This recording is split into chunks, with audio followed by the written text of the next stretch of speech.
A tour bus driver dumped their septic tank while sitting in traffic on a bridge in Chicago. But this bridge had grates on the bottom, and the waste actually ended up falling through. At that exact time, a sightseeing boat was passing below, and over 100 passengers were covered with waste from the Dave Matthews Band. Now, the band publicly apologized and stated they were unaware of the driver's actions. The driver was charged with reckless conduct and pollution. Eventually, the band settled for a $200,000 fine.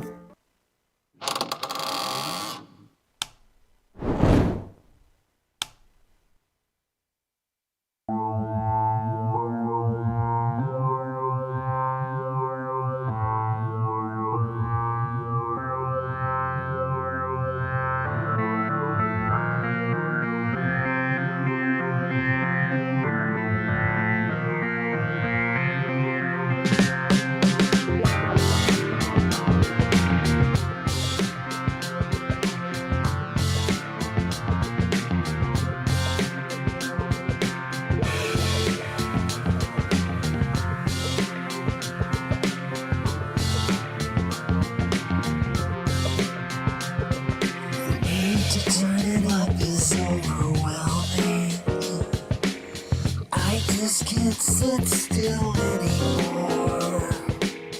I wanna break things with my hammer. I wanna start a little war. Isn't that what this little red button here is for?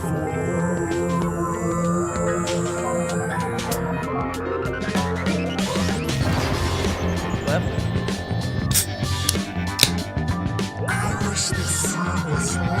Thanks again. Thanks as always. A natural born helper. Well. It's your best friends. And we are broadcasting live from Dallas, Texas. My name is Shale Sirois. Michael on the birth certificate, as is Shale. Celebrating America's 249th MFing birthday. We're going to pledge allegiance to fun in the sun. We're going to do it for 2 hours tonight. Have a good ass time. Not running solo today. But my only brother in the whole world also not here. 1,500 miles. It's funny, I looked it up on Google Maps so I could point in the right direction. 1,500 miles that away. Key West, Florida. Hopefully he's having a great time. I think he is. He was on a boat today. He's doing well. But I'm not doing the show alone. My normal partner, Dingu, Daniel Balis, is sitting right... There he is. Right effing next to me. Happy birthday, U.S. and A. Happy effing birthday, America. We're here to celebrate with you. Yeah, for you. Mm-hmm. With you and for you. It's also a day of mourning. Yeah. Yeah. We lost a reservoir dog. Jesus Christ, I just realized you broke the news to me again. I'm good at that. Another celebrity death news broken to me by the Ding. Our friend that is, we'll introduce in a moment, didn't know who it was. Well, he's a young buck. He's a hot young up-and-comer in the VFW media landscape. We used to do a show with this guy. He currently does a show on 97.1 The Eagle with Ben and Skin and Christina. We have Kevin Turner joining us this evening. You look good on camera, dude. Thank you. KT. You look damn good on camera. We knew about that apple bottom. You look like shit in person. I know, right? But right up there. Yes, the camera adds 5 pounds to that nice ass. Yeah, that Kobe beef ass. I wish the camera added 3 laps to Dale Earnhardt's life, though. And thank you for wearing Dale. You watch that documentary? No. It's fucking good. Is it good, really? I don't know. I love the subject matter, so I was like super into it. It's on Amazon Prime. I think I told you about it. Yeah, it's on the list for sure. Maybe a 3 or 4 parter. You know, it's a little lengthy, but no, it can't be. Look, you could do a 10-part series on that guy, right? Yeah, probably. Yeah, you could if the episodes were 30 minutes instead of 40 or 50. Yeah, it's almost an hour per chunk. That's too much. I don't know, and I never felt like it was too long. And they saved They saved the big crash that took his life for the last episode. Oh, they didn't start with that. Work in reverse. Thanks for watching. End credits. Did he choose not to wear a seatbelt? Is that what happened? He was wearing a seatbelt, but it was sort of incorrectly harnessed. I got it. Was this on air? No, this was off air that we talked about some of this shit.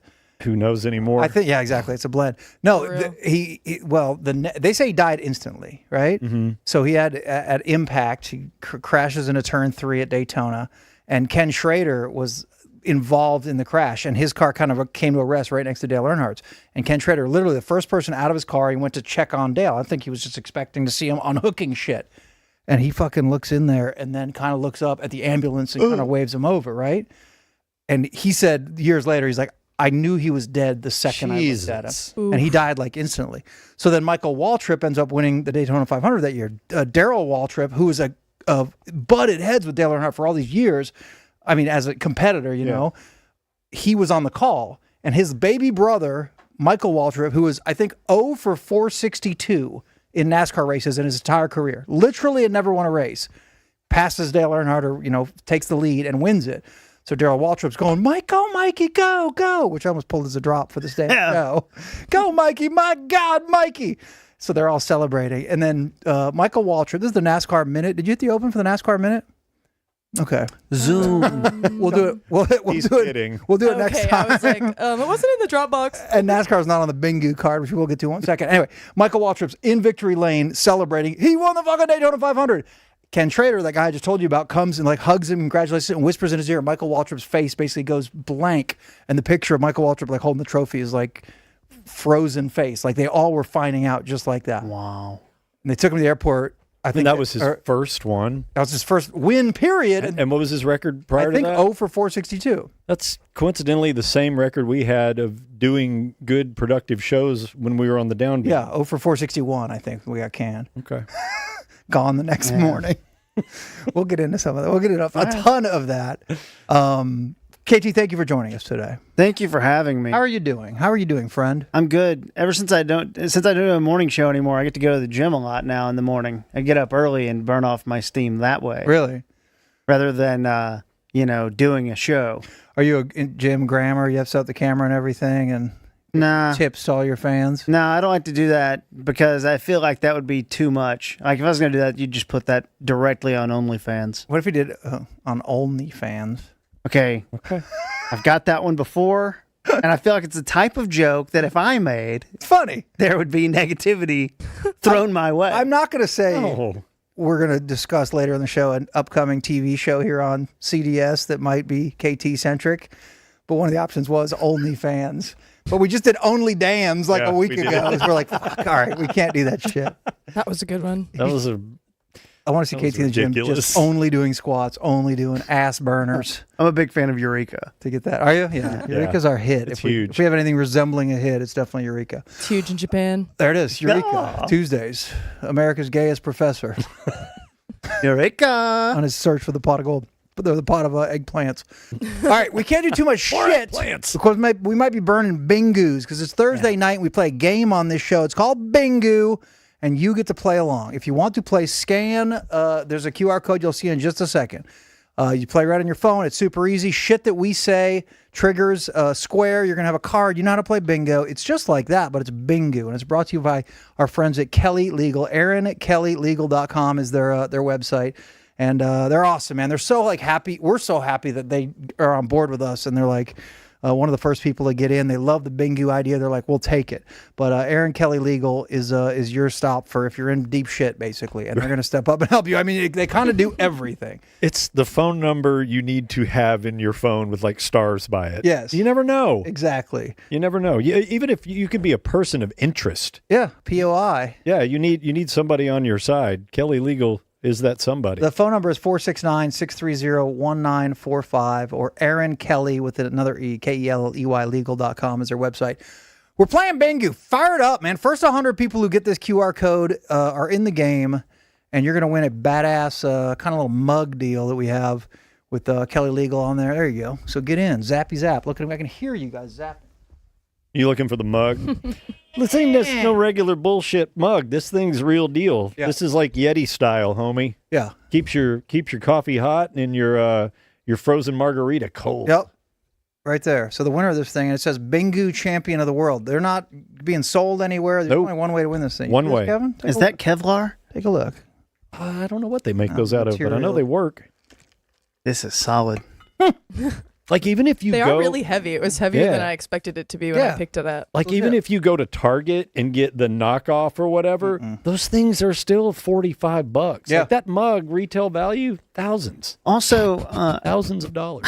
how many times do you get the chance to be the champion of the world at something? Yeah. This is one of the only times. Yeah. You can't be the heavyweight, featherweight champion of the world, No. but you can be the Bingu champion of the world. 2 hours from now.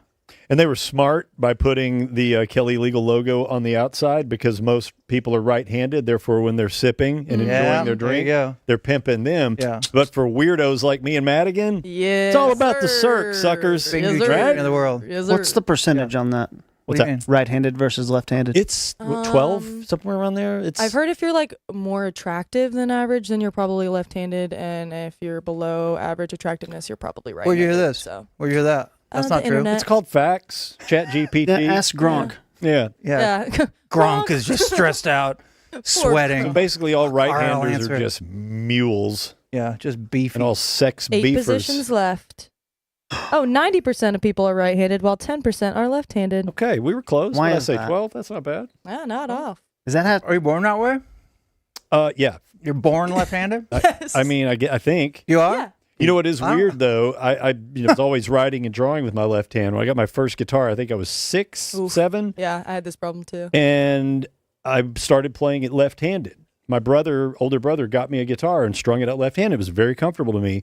Later on, when I took it seriously, and I was sitting down with my dad, who was a phenomenal guitarist, he would try to teach me to play. He's like, flip that damn thing over, play it the right way. And I'm like, oh, okay. So it made me learn how to play right-handed. So it was easier for him to teach me. But I isn't would that, just turn my iPad upside down when I would watch videos. Yeah. wouldn't you want your dominant, better hand to Yeah, be you doing want all your the hot stronger action hand. and your dum-dum hand down here doing the easy shit? Clearly has not worked out for me, Mikey. No. So maybe No. you're wrong. 2 dum-dum hands. Yeah. 3 more spots left in just Bingu. thumping. 2. 2, 1. And just a reminder, to win Bingu, you have to get an X. Yup. What does that mean? Can you explain that to the world? It is 2 horizontal lines coming from Okay. opposite angles, Right. connecting at a middle point.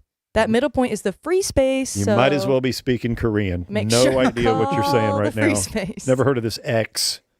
All right, we got to be up at 100, right? We got 1 spot left. Oh my God, last one. It's yours. Get in. So grow up and scan the thing. Woo! All right, we are full. Bing, bing, bing, bing, There it bing. is. There you go. There we go. And Everybody play their free space. So, crap that we say we do on this show is going to trigger squares. If you see it light up on your phone, you hit it. First one to get Bingu wins sweet stuff. I know Nima won it. Somebody else won it last week. Cash is usually the keeper of the champions list. And someone's going to win it tonight. You're going to win a sweet thing from E6 Sportswear. But thank you, Kelly Legal. Aaron at kellylegal.com supports us, and we would love it if you would support them in any way. All right. You know what? Let's just jump. Yeah? Let's do it. How about the meat? This is the part where we get right into content, Kevin. That's right. I don't want to waste a lot of time. No candy, no candy. Just By the way, we are live on YouTube, Twitch, Facebook, and Twitter X. Yeah. Yeah. We're worldwide. We do our show live, right, Mikey? Not scared. Uh-uh. Live action. Nope. You did touch on it. I do appreciate your nod to Mr. Blonde, one of the greatest Reservoir Dogs, and Michael Madsen, who Yeah. passed away. And you by name didn't know who he was? It's okay. I was like, okay, it feels like an old basketball player. Really? Oh, you're thinking of the dancing? Yeah, one of the Madsen brothers, right? Yeah. Was it Stanford guys, maybe something like that. But then, or Arizona, maybe. I don't really know. But then, very quickly, Madsen. very quickly, it was like actor who was in, and then I went and saw the things he was in, and he'd done a lot, including of stuff. not one but 2 Free Willies. Yep. Kill Bill, I believe. He always was. Tarantino man. Yeah, Tarantino man. They always booked him to be kind of like the heavy, the tough guy, the gangster. And he was so good in those roles. But one thing that I did not know was the role that John Travolta played in Pulp Fiction was his. Really? He turned it down to do some Wyatt Earp movie. Oh, no. And John Travolta slid in and took that spot. No Michael shit. Madsen is on record rest in peace, as saying it's one of his biggest regrets in life was turning down Vince. I think Pulp Fiction. People make the movie claims. I think I've seen Reservoir Dogs more than any other movie. Really? Yeah, absolutely. Wow. Was in love with it, and it's not even a long movie. It's just so dirty and good, and he's tense. Incredible. Yeah, everything about it's tense and cool. And Tarantino. Was that his first? I know he wrote True Romance, which is absolutely incredible movie as well. But God, I love Reservoir Dogs. Yeah, so good. And they're all badass. But I appreciate your tribute today. Yeah, embrace it. Rest in power, young King Michael Madsen. 67. Yeah. He's up there with Mr. Hamburgers. Now. Yeah, that's right. Say hi to Mr. Hamburgers for us. I've been a naughty boy when it comes to movies. There was a list that came out. It was in the New York Times, and they got like 500 actors and directors to vote on it. And basically, you fill out a ballot of 10 movies, and they just tallied them all up, the top 100 movies of the last 25 years. So since 2000. Okay. And going through them all, I'd seen 19 of them. Well, that's good. I thought that was terrible. Wait, how many? 19? Out of 100. Out of 100. I'm sorry. So it's like 81 movies. Now, this was Hollywood's elite. Now, they just put out another one that they had like 500,000 votes on. And it's a little more, less artsy. Mm-hmm. Yeah. But I was like, man, movies have long been a weak spot of mine. And it's directly in correlation with my narcolepsy. When you're a guy who could just fall asleep and at any time, movies are bad. I gotta get up and get the blood flowing a little bit, or I will conk out. You need 22 minutes of Parks and Rec. Yeah, just put it on a spoon and shove it in my fucking mouth. Or if we're doing night, if we're gonna do a Oppenheimer, 3-hour movie. You know what? Let me put together some IKEA furniture while I watch. Yeah, or watch it on the TikTok version of Oppenheimer. Yeah, but that feels so dirty, and I wouldn't sell myself out like that.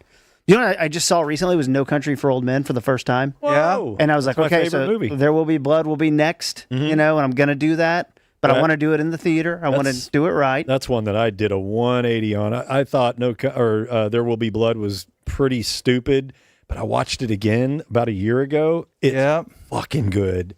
I just thought it was so dumb. The drink your milkshake scene kind of threw me, but man, going back and watching it under, I don't know, different through a different lens, it's brilliant. I watched that for the first time a few months ago. Yeah, because that was it was bothering me as one that I know I just hadn't seen. Yeah. I'm just like, F it, I'm knocking it out. And the music, it's Johnny Greenwood. Did you know that? Yeah, I knew that, I think, after I watched it. Yeah, like, oh, shit. Yeah. And it's slow, but it's also just it works. Awesome. But Paul Dano kind of burst onto the scene from that film. Yeah. Yeah, so good. Those lists are always tough, though, because there's always there's too many oldies that I'm not going to go back and do.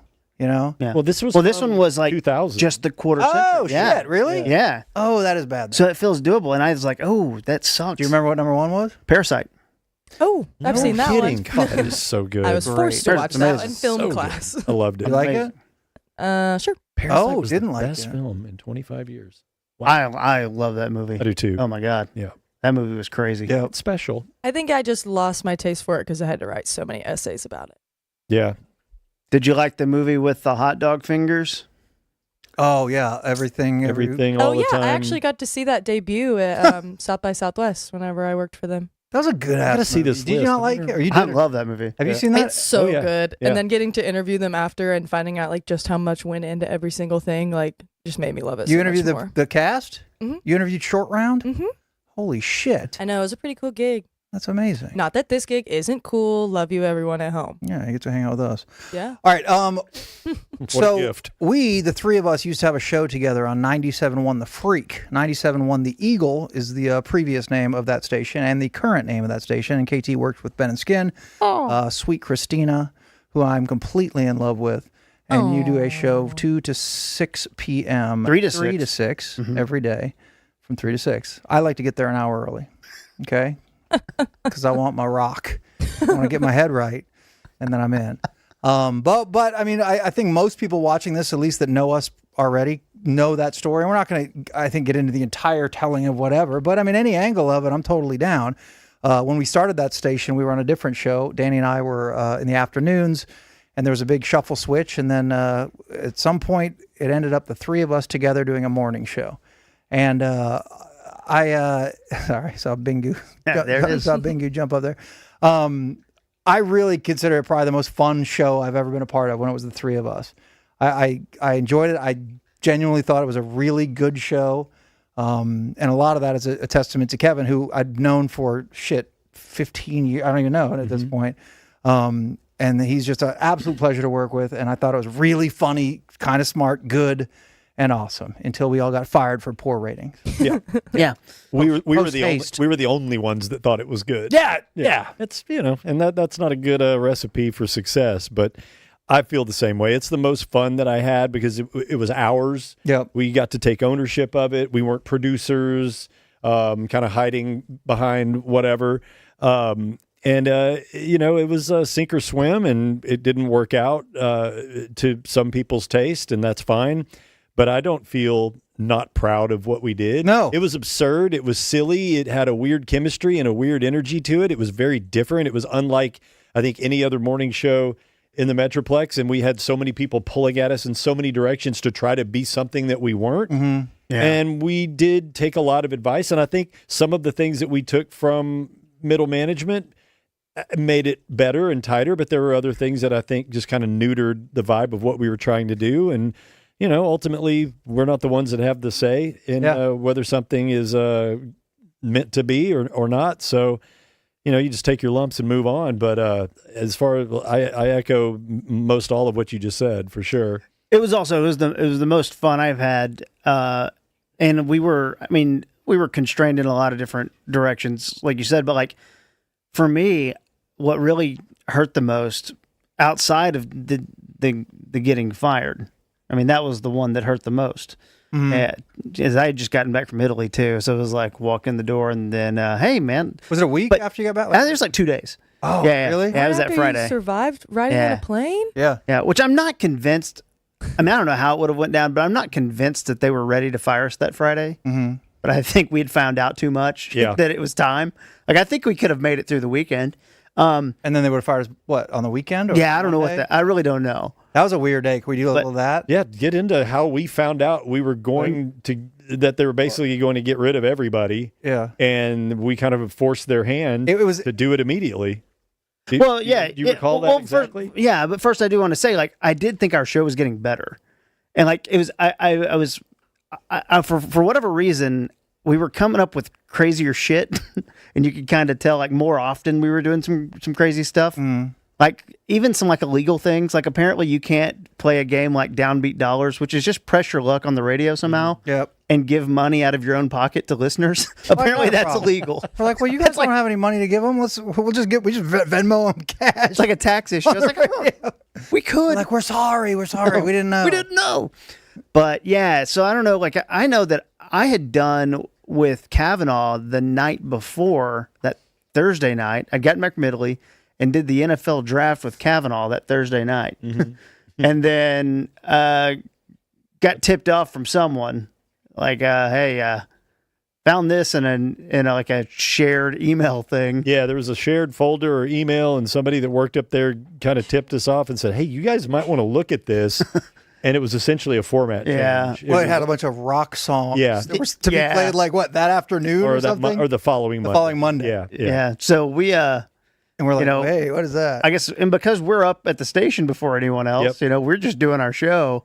And then I guess word got around. And who brought it to the attention? I think him. Were you? I didn't tell. Oh, no, to us at least. No. The one, once we found out, who was it that went to management and said, what the fuck is this? And they scrambled. I don't remember who it was that did that, right? Because they found out that we found out about this playlist that was going to start on Monday. Yeah. Somebody called them out on it, and they, in a panic, did this rush one-on-one meeting. The firing squad was all getting their muskets out real quick, oh shit, we got to do this today. The second we got an hour. The second we got off the air, our program director said, hey, we need to see, you need to go meet in so-and-so's office, you need to go meet in so-and-so's office. So we all had to go in different offices. We weren't fired together, we were fired individually in different In pairs, too. by different operatives of iHeart. So there's two operatives in each. Yes, so because you had to have the Like person a backup and like well, a they had to have, witness it's kind of like when you got licks in high school, your principal would bust your ass, but they had to have somebody else in there to be a witness. So if you claimed that there was some type of abuse or something, then they could corroborate with them that there wasn't, and that's what that was. Yeah. And yeah, it was really, really weird. And we walked out from being on the air and walked right into the office, Yeah. and I was in there for less than 3 minutes. No, it was quick. And walked right out, and you get your legal box with your plant, and you box and a plant. Walk to the goddamn They have elevator. those there when they fire you. Yeah. It's like, I didn't bring a plant or a box. They're like, just take the fucking box with the plant and walk out sad. Yeah. This is how it's supposed to look. And I'm like, all right. Go ahead, Madigan. Steve's in the chat. He said Ben and Skin were in offices with bosses when I showed up around 9 a.m. ish. And we never went on, packed up, and left for the last time. So they got tipped off from the person who told me the night before. I think it was Ben and Skin Probably. that said something to them, like, what is going on? Yeah. And you know, the PD the PD's not here anymore either. The PD at the time, I remember him. So after I got let go and Danny was gone, and before me and Mikey got on the elevator for the final time, the PD is like, "Hey, I need to get your Key card. your badge." Yep. And I was like, "Man, I left it at home today, so Yeah. I'll bring it to you tomorrow, or I'll just come back in on Monday." Little did I know that on Monday I was asked to come back. Right. And Because you went back in with the crying, groveling, remember? yes, and blackmail And black. every time. You know what's funny though? Every time. He had the tape in hand. I wish that I'd have thought of that. Not as bad as when I quit the ticket as a part-timer. As a part-timer at the ticket, when I quit in 2013, you know, you go and you tell Kat, like, look, I got an opportunity full-time. I loved the ticket, and I love that station so much. Before I finish the story, the machine marshal, wrote a big thing, is basically my eulogy when I quit the ticket on his website, zombielinbias.com. And Remember that? but it was like, That it site. literally made me cry because he was saying all these things. He's like, it's a shame this business doesn't work, or the people who really care and care about the company, and like they aren't appreciated. I never felt like really underappreciated at the ticket. It's just like a thing, you know, that you have to wait in line forever, you know, otherwise you're not going anywhere. So you do the thing and you tell Kat, you're okay, man. The problem is I told Kat, I'm going to go work with Ben and Skin at The Fan, which is competition. Sure. What I should have done is been like, hey, Kat, I need some advice on this, man. But I didn't have that relationship with him. It's hard to talk to a person like that who has that much power when you're part-time. But if I would have handled it like that, I think maybe I wouldn't have been seen as, some You would have been a traitor. pariah. But I did think it was very strange that I got the security treatment as a part-timer. Oh, they did give it? Oh, yeah. And then, they take your badge, and at the time in the P1 parking garage, you have to scan the card so the thing will come up and you can drive under it. And I'm like, well, how the hell am I supposed to get out of here? Am I supposed to You have to press the button. Call the guy. if I leave? Well, I ended up just tailing the person in front of me who was really? leaving, and then clonk.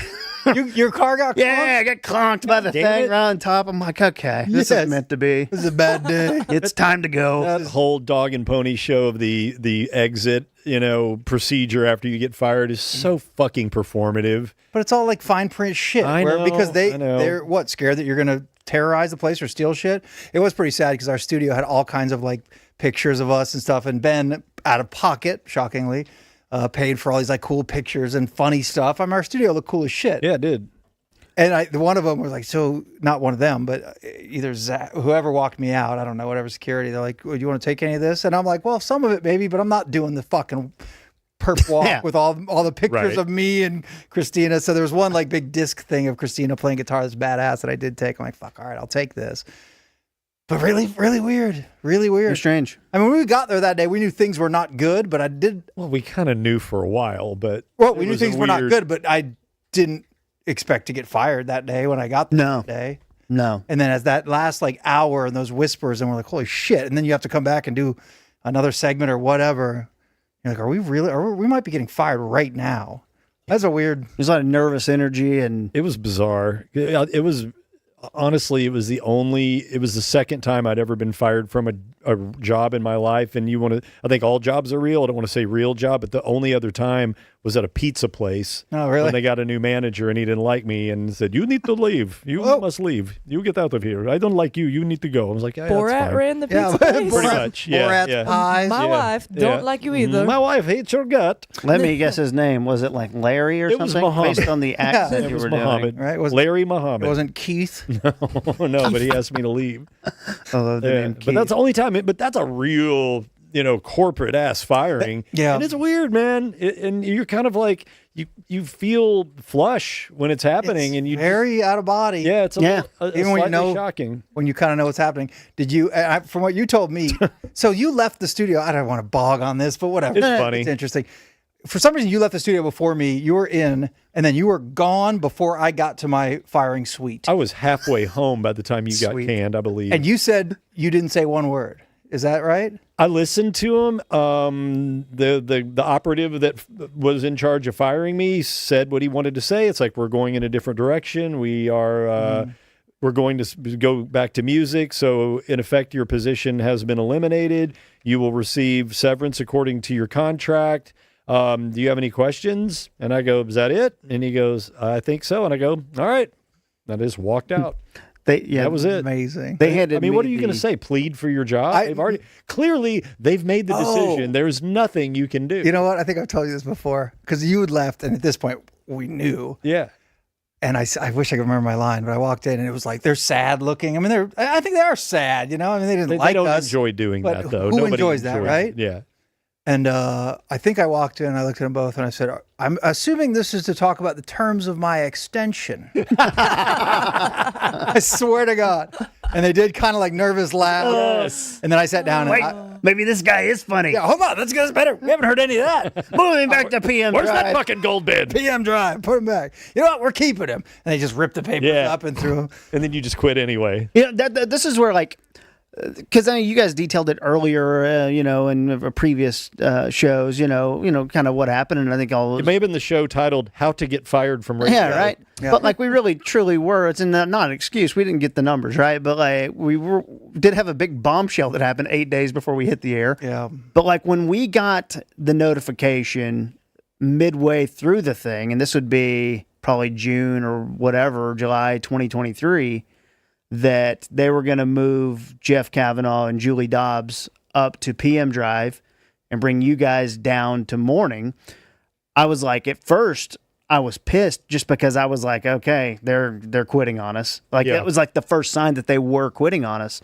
And, it turns out all of that, I went and had drinks with Kavanaugh the next day, and I was still kind of why? I knew I could be fine with you guys. I wasn't worried about that, but I just didn't like the vibe of we're changing everything already when it's been a few months and they didn't even formally give us a program director till the middle of it, know. But I went and had drinks with Jeff, and Jeff was like, "It's just what we got to do, man." I was like, it's a very simple way to think about it, but it was what I needed to hear. Yeah. He's like, I got this.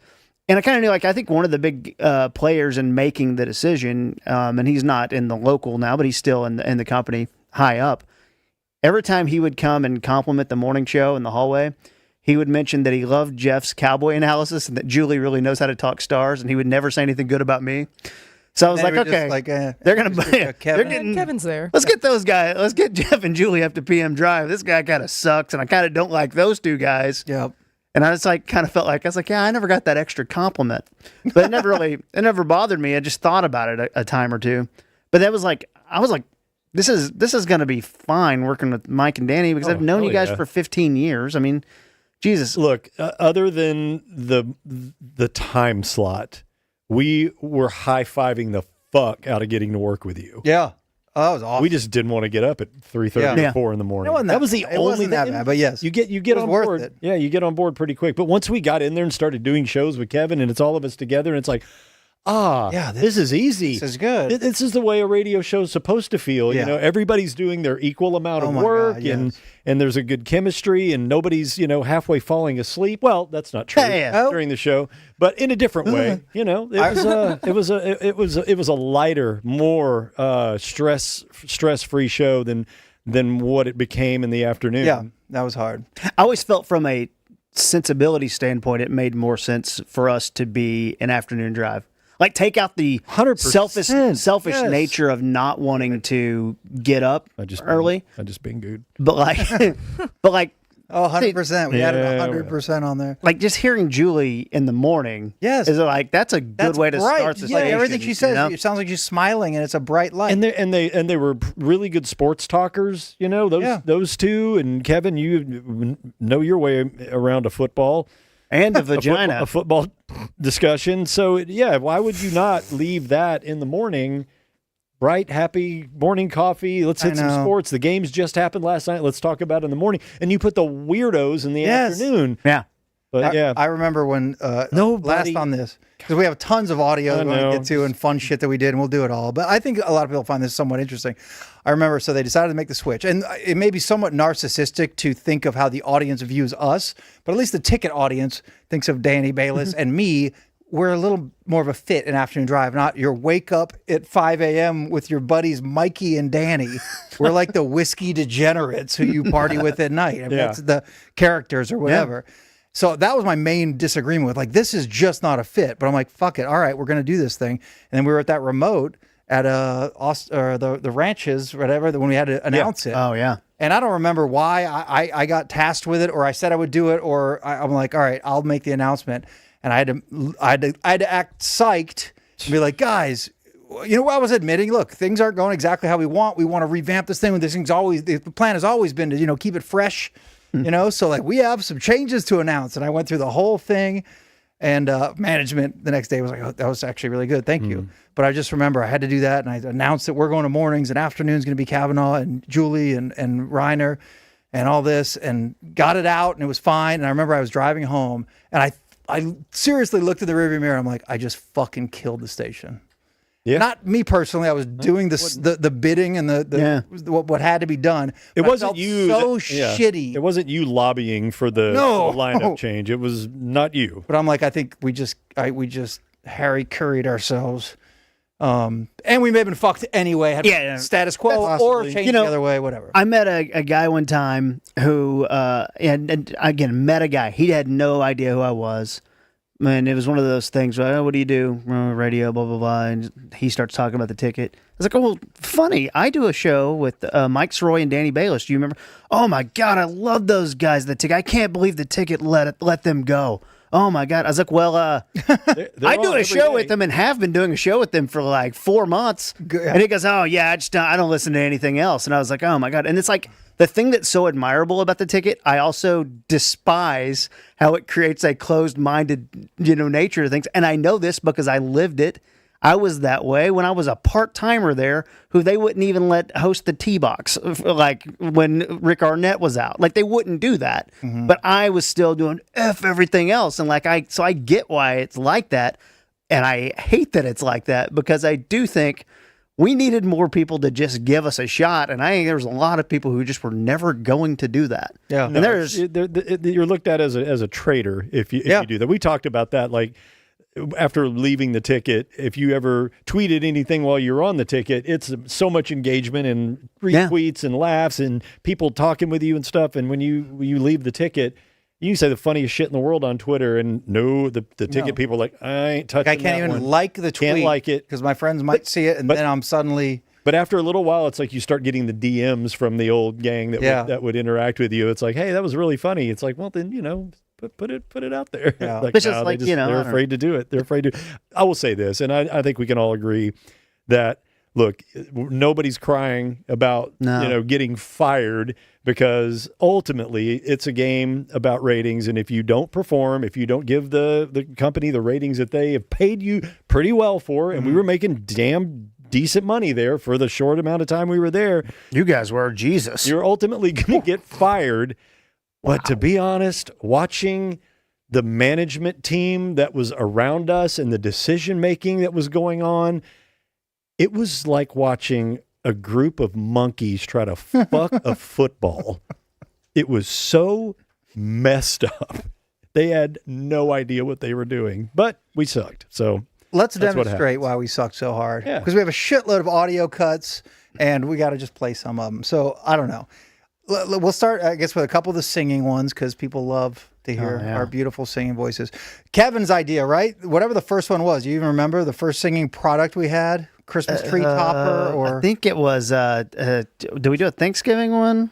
Or I don't know. Maybe it was a Christmas tree topper. We did a St. Patrick's pot of gold. It may have been the singing pumpkins. I think it was. It was Halloween. You're right. It was the singing pumpkin. So on holidays, we would like come up with a product that we bought like 10,000 of, and we're hoping you guys purchase these, and then we would act for a year like we just have a closet full of these singing pumpkins that nobody bought. Right.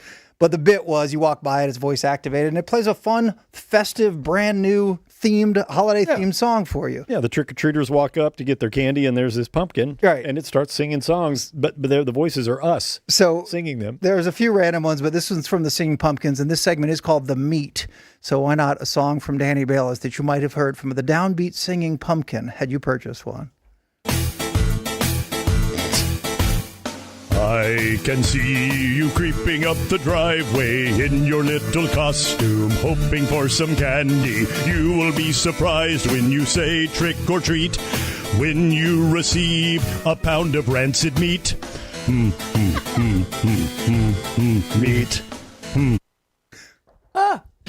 To stop it, that's it. Where's that cover? I think it's an edit. Oh, sorry.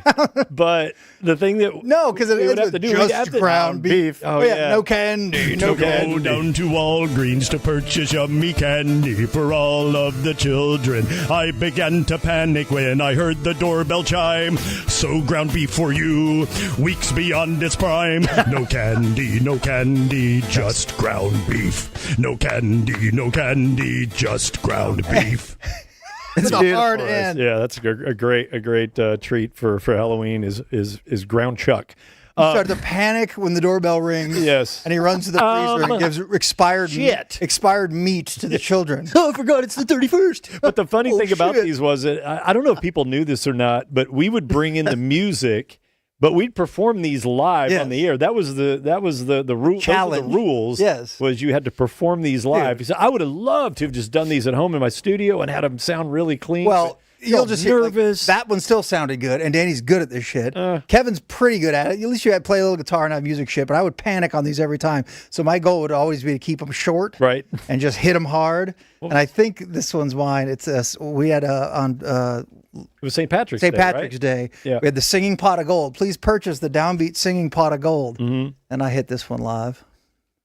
Run to the mailbox, grab the latest Sports Illustrated swimsuit issue. It's 1989, and I've got an hour. It's something I must do. Just crank a little rod to Kathy Ireland. Crank a little rod to Kathy Ireland. Crank a little rod to Kathy Ireland. Elle McPherson too. There's something I must do is my favorite. Yeah, you always line did like of that. It's something I must do. He has to do it. It's 1997. It's beautiful. And that one will be in your head all week, folks. Yeah. Dude. That one did get stuck. We in would our walk around for a week after that. Ireland. We float at the St. Patrick's Day parade that year too, and everyone there are people like singing it in the crowd. I was like, okay, we're catching on. Right. Like our writing sucked, but I ran into a lot of people that were like knew the inside bits. Yes. We need a Cirque float at the Greenville Parade this year. Oh, Jesus. I think that would be fun. We just sit on the hood of Mikey's Jeep. Yeah, just wait. Wait, we got to go in the Porsche Cheyenne. Just smoke cigarettes. Smoke cigarettes. And honk. I've always been drunk on the street. I've never been drunk on a float. It is fun. Oh, I saw her. We saw you a couple years ago through a thingy. Singing box of chocolate on Valentine's Day. I'm hoping this is a KT one. I think it is. All right. Valentine's Day, of course, a singing box of chocolate. Here we go.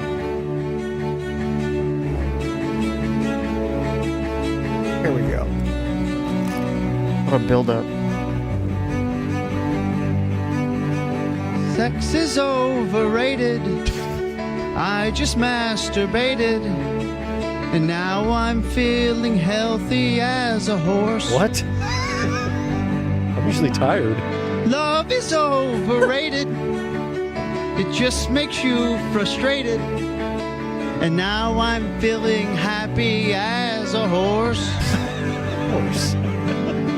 So that's when I decided to walk on all fours and try it. and now I'm turning into a horse. I'm eating hay for dinner, a future Triple Crown winner. I posted online that I'm now a horse. Barbaroo! See Biscuit, I'm a thoroughbred king. Smarty Jones, Black Beauty, they will hear me sing. Mr. Red, BoJack Horseman, they were on TV. Right? Yep. Secretariat, Seattle Slew got nothing on me. Sex is overrated. God, fucking key Just change. masturbated. I feel inspired. And now Yeah. I'm I'm kinda feeling pumped. healthy as a horse.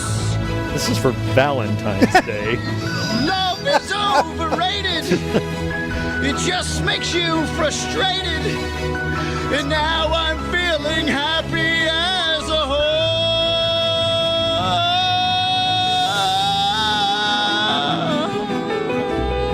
Yes, Whitney Houston. It's tough. What a fucking insane. What a nut. What an idea. And What an idea. the half of it is What the watching him perform God. these in the studio live, because I mean the veins popping out. He's standing up. Yeah. He's giving it his all, like he's on stage. The Kobe beef ass is just Yeah. dancing. Why Always you? Why clenching. you? Why you? I always set it up to where I would go after Mike, Yep. Yep. and Mike had to go after Danny. I Because no one wanted to go after Danny. can't go after Danny. It's all Jesus just Christ. perfect. Turned into a fucking horse. All right. Among the exciting things about doing a show with Kevin is that Kevin is a narcoleptic. Kevin No joke. suffers from narcolepsy. And it's a fascinating topic that, we've discussed on the show or off the show. I mean, it's fascinating, Jimmy Kimmel. Yeah, it's one of the rare diseases you can still live with, and it's not terminal. Right. Unless you drive into a telephone pole. Yeah, it could be bad. And part He of said what live with, not drive we with. want to educate people on narcolepsy, and there's different things. I mean, I assume narcolepsy means you could fall asleep at any moment, but there's another aspect to it, and it's basically when Kevin gets excited, he has what we turned into the term a joke stroke. Yeah. Now, when he gets excited, he's saying a sentence that he knows he thinks. His decision that he thinks is about to be hilarious. Yeah, he's got a hit on his hands, and he can't wait to bestow it upon the world. Right, and when he finally gets to the punchline, he can't even deliver the punchline because he starts to fucking just go, and talk about shit that we would yell at people like this. I don't know if this translates on radio. Like they can kind of hear it a little bit, Yeah. but to stare at him and watch it happen, it's the funniest thing I've ever seen in my life. It's absolute pleasure, and I don't even know what these cuts are. But we have two examples of KT suffering from joke strokes. One of them says joke stroke at 6:02 a.m. and the show starts at 6. So this guy came in fired up and just hit us with something that he thought on the ride over was gold. I have no idea. See if you can hear when we start to lose Kevin.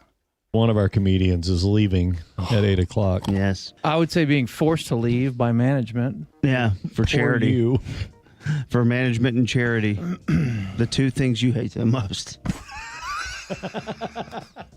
Okay. All right, now we're rolling.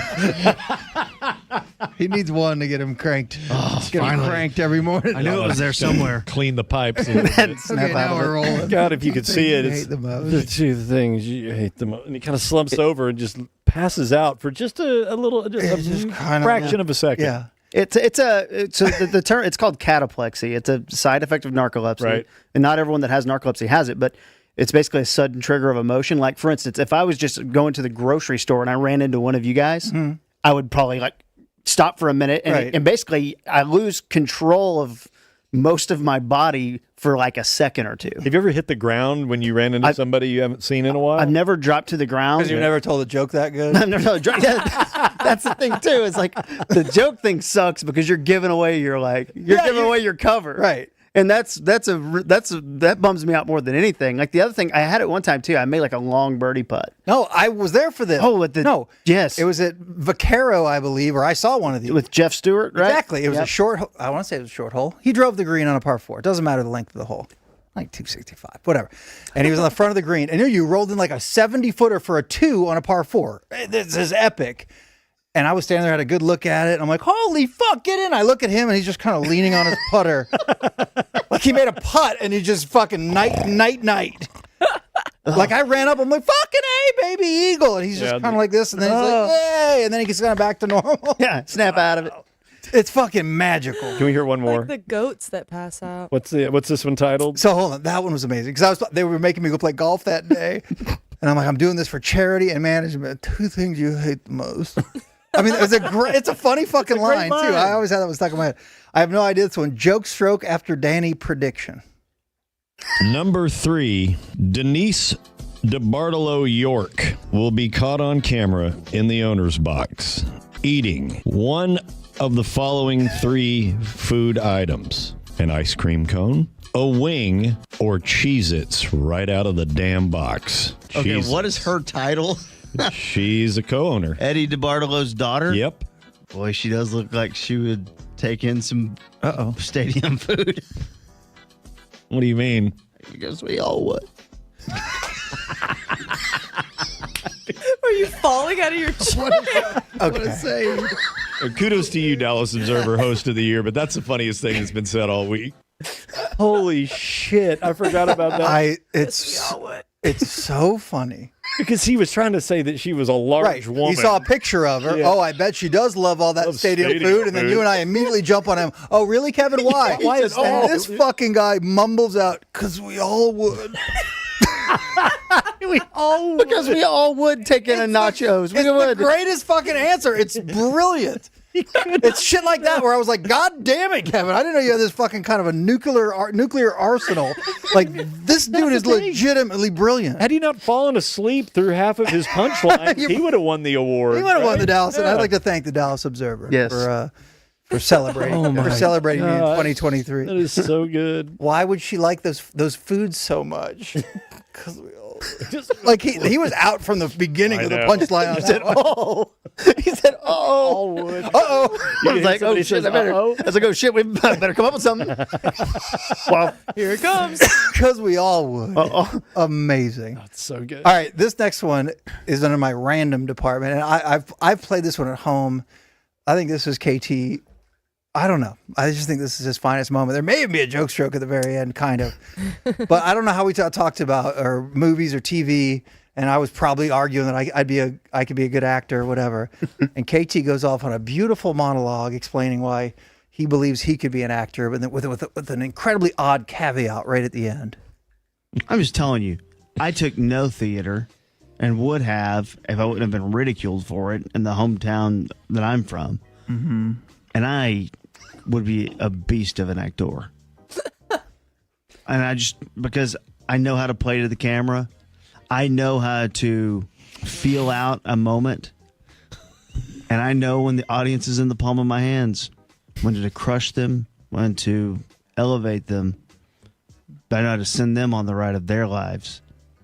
You have a tremendous actor. I also pull all that, and we'll send that to some agents. I also can't get hard.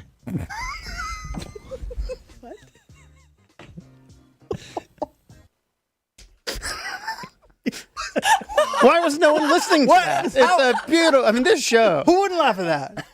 The little what? What is in it? the back? He goes on this actually that was JJ in the back. What? I'm kind of believing him. Like an eloquent explanation of why he could be a successful actor. But there's a caveat. Yeah. And it is? I mean, it's hard to hire horse actors these days. All right. And also, I can't Get get hard. And keep in mind, What the fuck? this was on terrestrial radio. Yeah. I mean, we did get the edict that said the first one that gets fined by the FCC gets a bonus. Yeah, they wanted this. Bonus. Fucking tried, man. Good morning, DFW. Jesus. Dingu's Morning News coming right up. Boy. Play more. These are great. What else do you have? We have plenty more. I remember this one. I don't know, Mikey Food Court joke, because we did a segment called Food Court. Yeah. I don't even know what we were just talking about food. Yeah.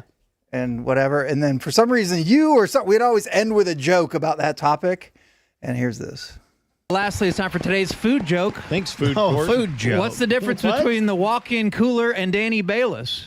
The walk-in cooler and Danny Balis. I don't know. The walk-in doesn't fart when you pull the meat out. This has been the Food Court. Thank you, everybody. All right, Franco. Oh, it's such a great visual. No, it's not. For whom? Not a good visual, but Oh, it is. I'm imagining Danny in his suit.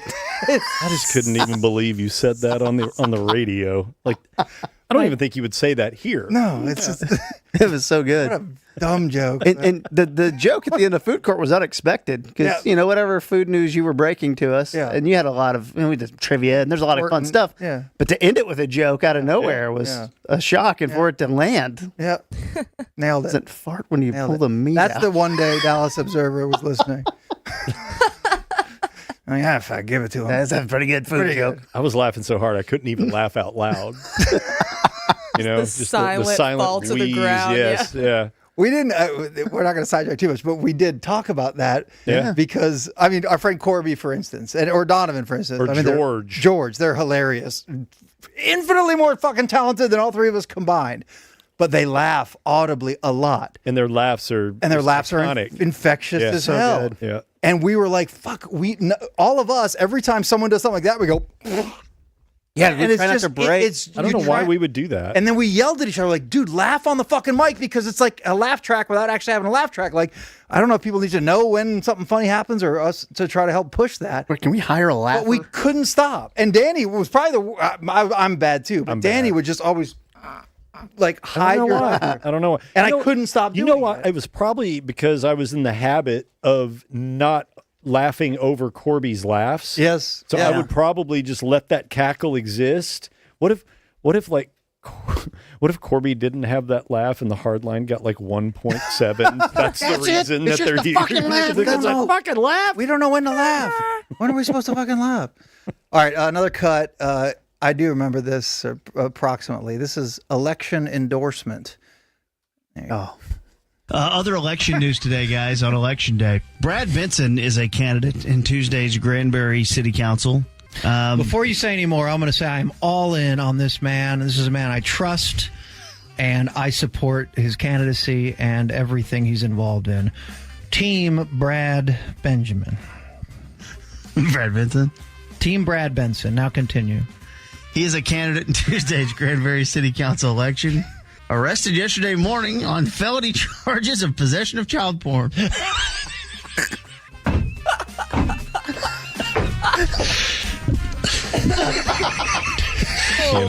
What district did you say? I misunderstood. I misunderstood the candidate you brought up. Look, to Mikey's credit, he was in full support of Brad Benjamin. Yeah. Yeah, he said True. Benjamin. Yeah, different man. Yeah, completely different guy. That's a good man. Family man. That's a good strong man, Brad Christian. Benjamin. Yeah. I couldn't believe that. I was like, oh my God, he did it.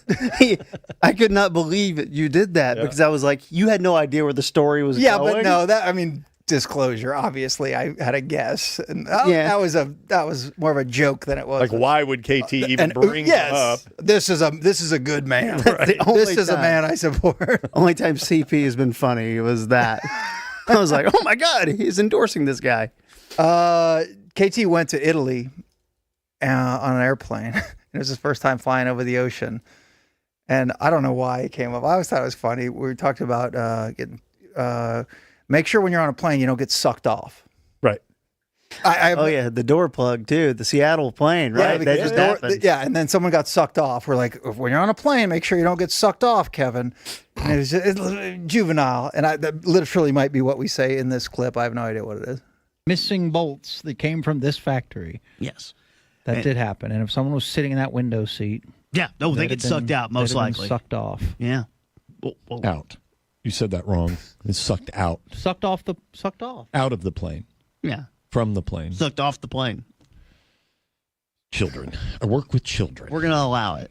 This brings us to the 737 It's hard being Max. the mature voice of reason Yeah, you in a sea of babies. I bet. You over there were rubbing your banana earlier. What? Oh, I didn't know we had a That bonus. was the old me. Hold that up to his mouth. Look at me. I have changed. Gawk. I'm choking on a banana like Cynthia Aguirre. Kevin. Jesus. I didn't know we got a bonus. There was a lot of topical humor there because she had made a joke about a banana too, and it Well, was, she's it gay. made Blind. blind. Yeah. And Delkus couldn't handle it. So that's just current events coming together, and that was what the show was all about. Yeah, current events. Presenting it with the utmost in responsible journalism. Yes. Yeah. I know he said it on here before, but I did love when the day before he left, we all brought him presents for his flight to Italy, and you got him fucking inflatable Water wings in case his plane went down. Uh-huh. And I brought flippers in so he could swim. Yep. And you brought him something else. We brought him all kinds of shit. And then we gave him a printed out, laminated. Yeah. Waterproof. A laminated waterproof shark identification table. Types of sharks. Types of Atlantic sharks that you might encounter. You're going to want to know when the plane goes down. When you're in the bobbing around in the Atlantic, you can check your little laminated sheet. We're good. It's just, we're good. Oh, my God. Yeah, no, that was hilarious. And I was like, do I have to take all this shit home? No, I've just got it. Those are my flippers. I don't know. We have two more. Yeah, do a couple more. I have no idea what fake Ted Cruz is. The last that. March Madness is here. I'm filling out my bracket and inviting you to enter our Cruise College Championship. March Madness is here. How's your bracket doing? March Madness is here. Stop the radical left by filling out your bracket. You sound like Miley. He does sound like Miley. Bracket the Elite Eight. I have UConn against Iowa State. I have North Carolina against Baylor. Chalk. I have Houston against Texas Tech. I have Purdue against Texas. I will admit, it's very much a homer bracket, but I'm a... Wait, so he screwed TCU, though? Screw TCU. 817 voted blue in the last midterm. True, they did. We need more fake Ted Cruz. I'd forgotten about fake Ted And he Cruz. can do shit like quick that's pretty fucking good. I didn't send his fake Elmer Fudd. I had a whole list. We had a actually. massive list of. I'm like, keep doing Yeah, I it. still have the document there of all of Danny's impersonations. I mean, the most popular impression I did, I believe we have, is Mexican Bob Dylan. Okay. Yeah, let's listen to him. Bob Dylan. Bob Dylan. Oh, that's right. He is in town. I saw an article a couple days ago. I don't care, but it's snuck up Been on there, done that. me. Ooh. I think we have him Bunch. joining us right now, don't we? I don't know, man. No, I don't. Hey, you don't need Hello, Bob Mr. Dillon. Welcome to the Downbeat. Is that Mexican Bob Dylan? Hey, man. Roberto Dylan here, man. Hang on. Let me get my guitar. He sounded like Cheech. Roberto Dylan. Like a rolling stone. Like a rolling stone. I'm not doing this. Roberto Dylan. I'm not doing this. Roberto Dylan. I'm not doing this. I just did it. Yeah, but I'm not while doing you're it. doing it. Yeah, yeah. Oh, so stupid. It was Good fun. times. It was fun. I laugh so hard pretty much every day. Yeah, me too. God, it failed hard. Oh, God. Yeah, How did it fail? That was funny, right? Crashed right into the Atlantic. There are people that never listened to us because of the ticket, but now that we're just podcasting, maybe they feel like it's okay to listen to us. Right. Yeah, I never heard that stuff. That's actually not It's okay. terrible. It's not terrible. Yeah, I hated the freak. why though. didn't I give them a chance? And you know what? Shout out to we had a lot of loyal supporters and 100%. listeners that like showed up to all of our shit and like tried. That had never even heard of us before. Yeah, they didn't know us from the station. ticket or Yeah. anything. It was fun, man. Good time. Short-lived. Yeah, Short-lived. All right, real quick, we're gonna take a moment here in a second, and then I don't know, a little Happy Birthday America party and some you people stuff. Do we actually have some Discord? Anything? We have one or I no? have 3 audio messages. Okay, we actually have- and then intern Cam No has shit. been collecting some good questions We have for us. audio Discord submissions.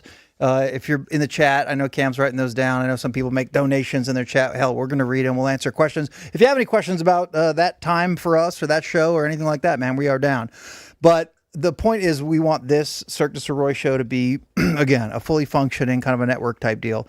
And we have original programming. I know Kevin said he's a big fan of Eureka. And we have another program that we wanted Kevin to let everybody know about that we have coming up, I believe, next Tuesday. Hold on, at the top. Let me see the top thing. Okay, yeah, you're good. Yep. Kevin, will you read the Just read that liner for our new TV show or our new show that's coming out on CDS? This would be my pleasure. Thank you. I'm pleasured to do this. Right. Good. Need a lawyer? Hold on. 3, 2, 1. Need a lawyer? In 99% of cases, you should contact Aaron Kelly Legal. They're the best. But in the very rare case when your favorite jam band dumps 800 pounds of human waste off a bridge in Chicago and onto the heads of unsuspecting tourists on an architectural river cruise, you should contact me, Kevin Turner. I will defend you in this case and all other the Dave Matthews Band crimes, like the songs I Did It and American Baby. Tune in next week to watch me in action in this exciting new legal drama. It's Defending Dave next Tuesday on CDS. You didn't change it. Oh, I didn't you change didn't have it. the misspelling. I like Dave's defense. Little baby. Okay. Oh my God. I forgot to download the new graphic. All right, Sorry, everyone. let's take a look. Look at lawyer KT with his gavel. Boy, he looks serious.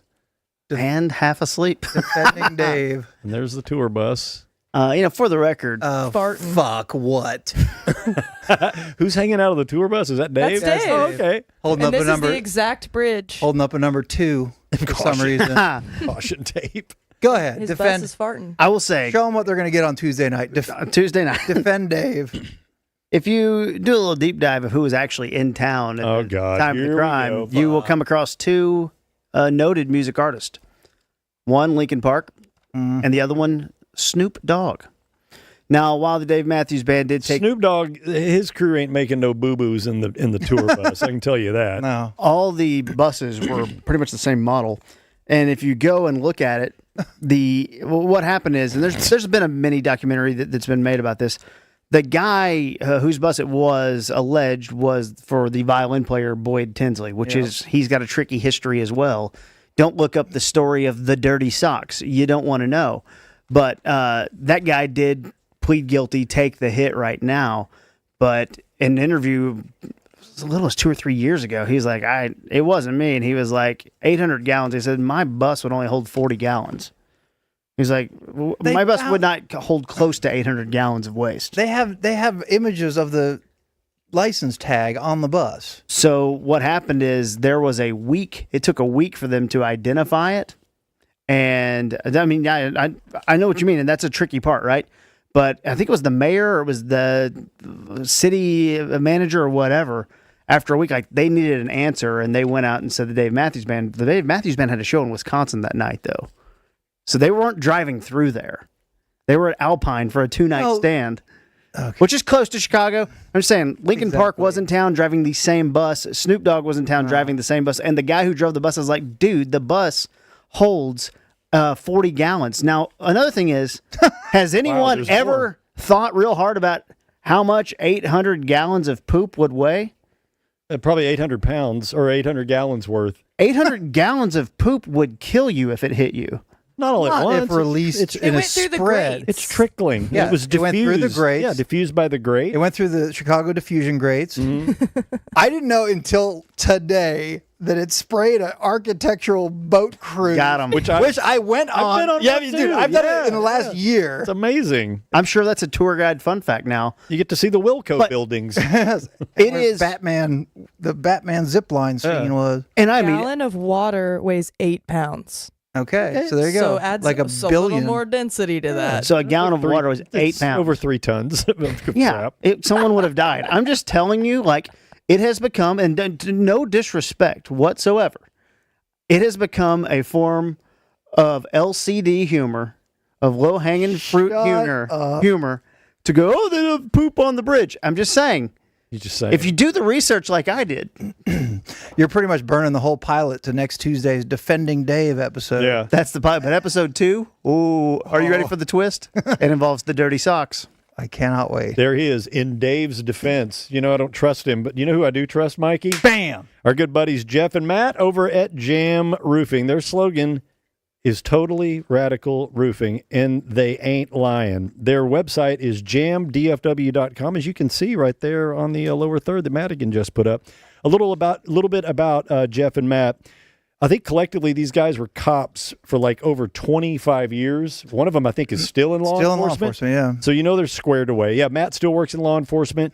And when Jeff left a while back, he actually got into the insurance game for a while as an adjuster.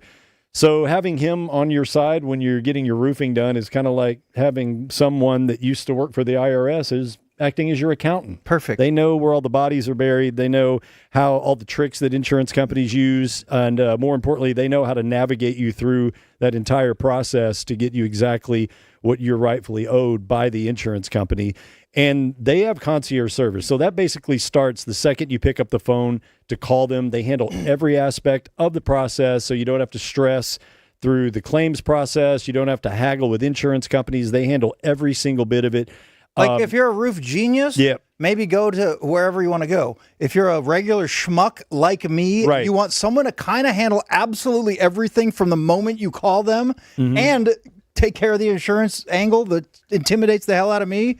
Yes, they are absolutely the people I'm calling. Well, and look, if you probably, if you own a home, in all likelihood, you've never had to deal with getting a new roof. And I had to go through this process several months back, and thankfully I was very lucky to have somebody on my side. It was before that I knew about the guys over at Jam Roofing, who I will be using into perpetuity when that issue does come up again. But you know, all the areas up north of 635, like Plano, Allen, McKinney, Sherman, Richardson, even over in parts of Fort Worth, those areas up there in the north get hit hard. And maybe you got hit hard recently and you've just kind of been waiting and you're wondering, man, is my roof is it even any good? I need to get somebody. Call the guys at Jam Roofing. And when you call, check this out. You mention us, they're going to do a roof tune-up for you for absolutely nothing. They'll get up there and they'll replace rusty nails, caulk up some small holes that you may have, and make sure that all your vents are working properly. It's called a roof tune-up, Mikey. A free roof tune-up. I know, they're going to take a look and tell you what's going on. Get rid of the shit that's up on your roof. Yep. Like if Mankind is on your roof, they're going to throw them off your roof, you know, just like throwing them off Hell in the Cell. Yeah, you don't want that in your life. You don't want Mankind on your roof. Nobody wants that. Get out of here. JamDFW.com for Jam Roofing. They are totally radical roofing, and we love them. And welcome aboard, guys. We're happy to be working with you. JamDFW.com. Hell yes. All right, we're going to take a quick break, and then we're going to celebrate America. We're going to hear from you people. We're going to run some damn marbles. I even have a sportsy little nug I want to hit, including a little quiz that chat's going to get to play along with. We can do it. We can do it all together, and we can do it all next, right here on the Cirque Du Sirois Entertainment Spectacular.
Let the chaos continue. Indeed. I think that's the first time you've been in here when that graphic.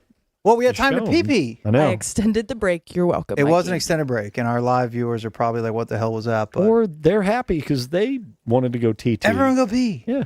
Everyone poops. Because God knows you can't just pause it and then fast forward if you want, right? No, not at all. Show KT. Let's see this Lightbrite for a second because I think this is the... Move your cup, all ding your dong. Fucking... Yes, this is the end of the Not your- sentence. We don't want to see your day. Don't rotate it so we can see your day. All right. So this dude for 3 Thursdays in a row has been spelling out a sentence. And what's the... First one said Mikey's ass. Mikey's ass Mm-hmm. Second one said got kicked by. got kicked by... Now it says Bruce Lee at Arby's. Mikey's ass got kicked by Bruce Lee at Arby's. I would like to preface that he did buy the whole thing before we had the Father's Day Elvis karate talk. Okay. So he was already on... He was already on it. The bit But a had lot already can happen begun. in 3 weeks. Yeah. Well, false. That is not why I'm banned. I'm banned from one Arby's. And as usual, we're not going to discuss any details. It's one on Spring Valley. Mm-hmm. It's, trust me, more of a misunderstanding. And they really are protective of their horsey sauce. I'll just say that. But every other Arby's delicious. And I like their roast beef sandwiches and their French dips. And thank you, Arby's. And their potato cakes. They do have the meats. They do. Just no Mikey Sirois at the Spring Valley location. No me No at white that meat. one. And Bruce Lee somehow still alive. Yeah, Bruce Lee, that whole discussion. Kicked Well, your ass Yeah. at Arby's. At an He did. Arby's. You didn't go work out at Taekwondo's. no. If you'd have done that. And I realize at my age, I'm not looking to fight anyone, especially Bruce Lee in his prime or old Elvis, nothing. I've been doom scrolling like for real, like just watching shit to try to find funny videos for the show and all this stuff. And you do come across old guy who's trying to knuckle up, and definitely like in your head, it's just like sports. You're like, look, I'll go out and play hoops right now. I'll rain threes on you. And the last time I played hoops, like I'm airballing shit. I'm like, oh my God, what's ball's happening? really heavy. Right. I'm so tired. I haven't done anything yet. When you haven't played basketball in ages, doesn't a 3-pointer seem like it's farther than a half-court shot? Checking the line. Like, am I on the logo right now? heavy. Like, what is I can't even get it to the rim. This thing's heavy, this ball. Like, I suck. And I'm like, okay, well, I'll just not play anymore. And remember JV when I was okay. I think fighting applies too. You know, like in your head, like maybe I'd be okay. But no. Insta-kill. Yeah. Insta-knock. Do whatever you can to avoid it. We're going to do a segment on fighting. You texted me that the other day. We'll And I'm do like, that I am next fucking week. in. I'm so excited. I have thoughts. Yep. But yes, who was it? The brains behind the 3-week Lightbrite. Oh, goodness. You don't have it in front of you. It's Put okay. me on the spot. This is not one of the Daniels. I'm sorry. All right, I have a real quick sports dump that I wanted to throw at you guys, and there's a trivia component to it too. And it's about our friend Clayton Kershaw. And yes, I will say friend because that freaking dude just joined the 300 strikeout club, right? 3,000. 3,000. I'm sorry, 3,000 strikeout club. He went to my birthday party too one time Here's Kevin. at Milo's. For you? He- He knows you and you guys are friends? Oh. I mean, he was there when I walked in. Okay. It was good to see him. All right. Yeah, boy. You just got bingooed. Oh, that was me. I might have looked at the card. He was there. It was good to see him. He was there though. Both That's factual. a big difference, and he attended my birthday it's my party. birthday. January birthday, Aquarius, off season. What was he happened to doing? be there. He was having a meal weirdly at Milo's with a friend. Really? Mhm. Is it Freddie Freeman? Who's he? Who's No, hanging out it appeared to be a normie. Really? Yeah. Speaking of Norm and normies, Clayton Kershaw was a regular at the Normathon. And he's freaking awesome. I mean, dude's a legend. Like, I mean, real short list, even of greatest Dodgers of all time. Like, I don't even know, maybe near the top of that list, but just a freaking stud. But I remember we were doing Normathon. We're trying to get big names. And I'm like, why not? Let's try Clayton Kershaw. Because again, it's the day before or day after Christmas usually. Day before? Day after? Been a while. And I finally got his wife Ellen's email and emailed her and explained the whole thing. And I literally never corresponded with Clayton Kershaw, but I've emailed with his wife a lot, all about getting him to Star Power and to the Normathon and that whole thing. And it's funny, like and she's so sweet and explained the charity, you know, and he's like, she said he would be there at this time. And he always showed up right on time, like perfect. But every email, I'm like, hey, if he has any problems, my phone number is 214, you know, like every single one. I'm trying to like break the seal of real friendship with Clayton Kershaw. I just never succeeded at all. One year, I think I told this on the air at the ticket, I was trying to get Jordan Spieth to show up and Clayton Kershaw to show up. And I had neither of them, but I was like, I think I traded emails with Ellen, and I may have thrown in like, hey, Jordan Spieth's probably going to be there right before this time. And, you know, I may have said he would love to see you. And then I may have said to Jordan Spieth, hey, Clayton Kershaw's coming right after, and he would love to cross paths. And they both agreed to it. Yeah. And then who didn't show up? No, they both showed up. No shit. And there's a picture of them and David Pigeon of Star Power. And they did have a good 15 minutes of just bullshit Jordan Spieth and Clayton Kershaw. But I did kind of fib to both of them that they'd both be there and both wanted to kind of meet the other one. That's pretty brilliant to get them both there. And you have neither of their phone numbers in your phone. No, I have neither of their phone numbers. I think I have something that says Jordan Spieth and a phone number, but I have never corresponded with him. If you had just came to my birthday party, you would have, had your time with Clayton Kershaw. I don't remember. Could have enjoyed a chicken fried steak. I don't remember when your birthday is. 20 people are in the Major League Baseball 3,000 strikeout club. Chat, you're playing too. I know you guys aren't baseball experts, but let's play ball. And our buddy, how dare you? Our buddy Andy is here, and he works with Cash, and he's one of the guys who runs the well, and he's kind of a baseball and sports trivia nerd. So Andy can play as well. Thanks. Let's go. 19 other members of the MLB. Get the obvious ones out of the way. Randy Johnson, Nolan Ryan. 3,000 strikeout club. Nolan Ryan is numero uno honcho. And Randy Johnson is number 2. Kurt Schilling. Kurt Schilling is on the list. Somewhere down in the Is teens. my best friend on the list? Ken Griffey Jr.? He didn't pitch much. An excellent guess. But it is a great guess. I'm glad you did it. Kurt Schilling's only like 16th on the list. But he just cracked the number. He made it to 31. No cheating. Put your damn phone away, What Brady. about the guy I just learned about the other day? Oh, what was his name? It was like, it had to do with court. Judge. Aaron Judge. Maddie, we really appreciate all the work you're doing for us here. You're welcome. I'm helping. You're kind of helping. Come on, can you guys? You got to think about longevity. Roger Clemens. Roger Clemens is on the list. Absolutely, he's number 3. That was my next guess. Pedro Martinez. Pedro Martinez. I'm pretty sure. Yeah, he's right around. Scherzer been around long enough for that? Scherzer, I think, is on this list. Yeah, and higher than you'd even guess. Verlander.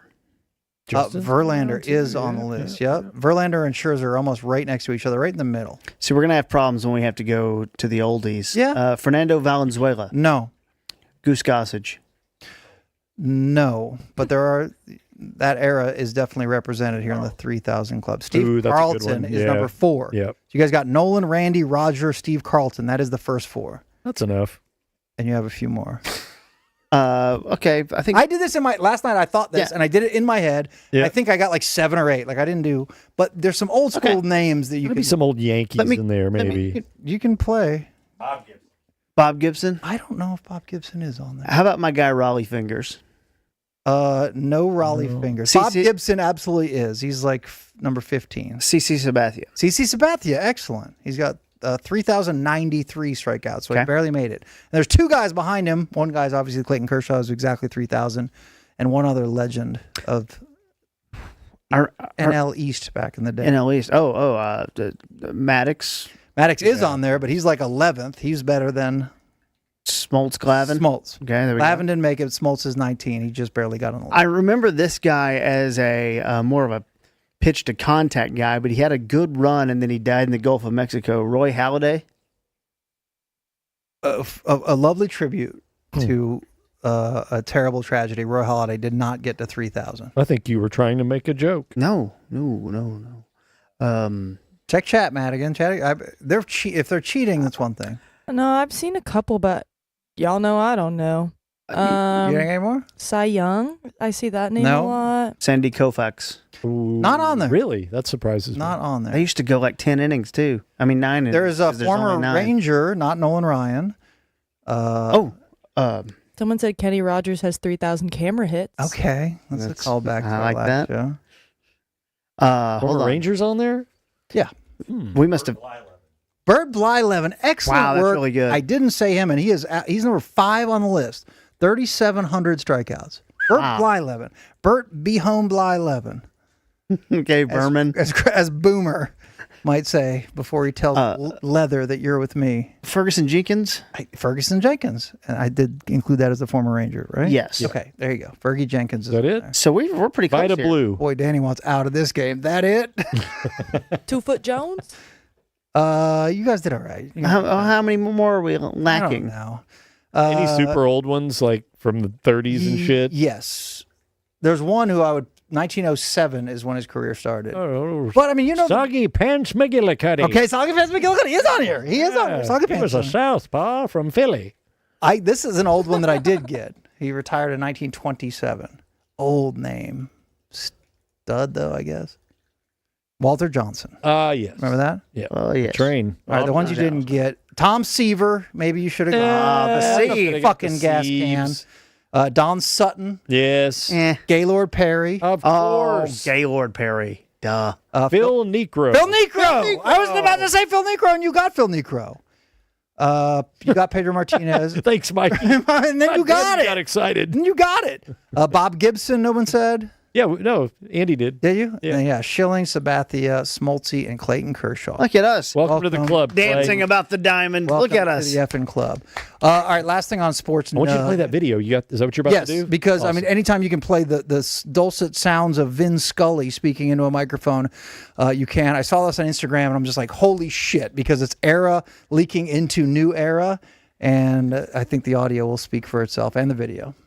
Ball to right, one down. Well, supposedly we were going to have two veterans. A 44-year-old Randy Johnson, he'll be 45 next week with all of his victories, 294. 42-year-old Greg Maddux with 354 victories. But under the headline and heading of the best laid plans of mice and men, we have a 24-year-old Scherzer with no wins and a 20-year-old Kershaw with 3. What a difference a day makes. Anyway, we were talking about heterochromia. That's beautiful. God, when you hear Isn't that incredible? You hear how smooth and quick on his feet and just his voice is so great. Yeah. Doesn't it make you want to just put your headphones into a cheese grater? Yeah, and retire. Why am I even bothering doing this? And that was 19 years ago. Mm-hmm. And that would have made, I think at the time, Vin Scully was 104 right then when he was doing that game. He was so good. That's awesome. But how crazy. Scheduled starters or probable starters are Randy versus Greg Maddux. And people like, and I'll buy those sell tickets. my tickets. Yeah. And it turns out to be Scherzer versus Kershaw. And you're like, fuck, who's this? Who are these shits? 0 wins for Scherzer, 3 for Kershaw. That's amazing. Incredible. Isn't that amazing? What a fun sports nugget. I did so good. That is good. I am You're so brave. You dug deep to find that clip. I am launching up the sports or the show rankings right now. All right, our buddy Daniel Sanchez kicks in money for us to F around. He did the moment of silence. We're just going to kind of apply him to the mini game initial reaction. Are you ready, Kevin? I know you know how this works. Mm-hmm. Madigan's going to give us 2 initials. We're going to go. You can lead the way, Kevin. You can go first. We're going to try to name famous people or at least funny answers with these 2 initials. We're going to go until somebody can't. Madigan. In honor of our guest, KT. Ooh, that's KT. Actually, very tough. All right, you're up first. KT. Former Philadelphia Eagles fullback Kevin Turner. Okay, I will go with Kobe beef ass sitting 4 feet to my left, Kevin Turner. You took mine.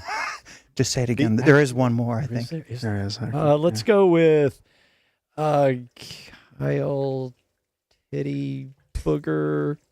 Yes. Kyle Kevin Karen Tenenbaum. We've never had anybody out in round 1. Come on. Kumar Trustworthy? Kevin Durant. Kevin Durant. You know what? Godly. I'm gonna only because it's first round. I'm giving you a fucking pass. No, don't give me Kevin Durant. You get the tarantula. Not only is it terrible, she gave it to me. I even cheated for about it. Kevin Tarantula. Let's give you the Cheated for a great answer.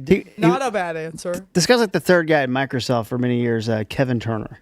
There you go. Take that one. Oh, he doesn't want no freebies. Do you guys have some? I have 2. You have 2? I have a couple. Yeah.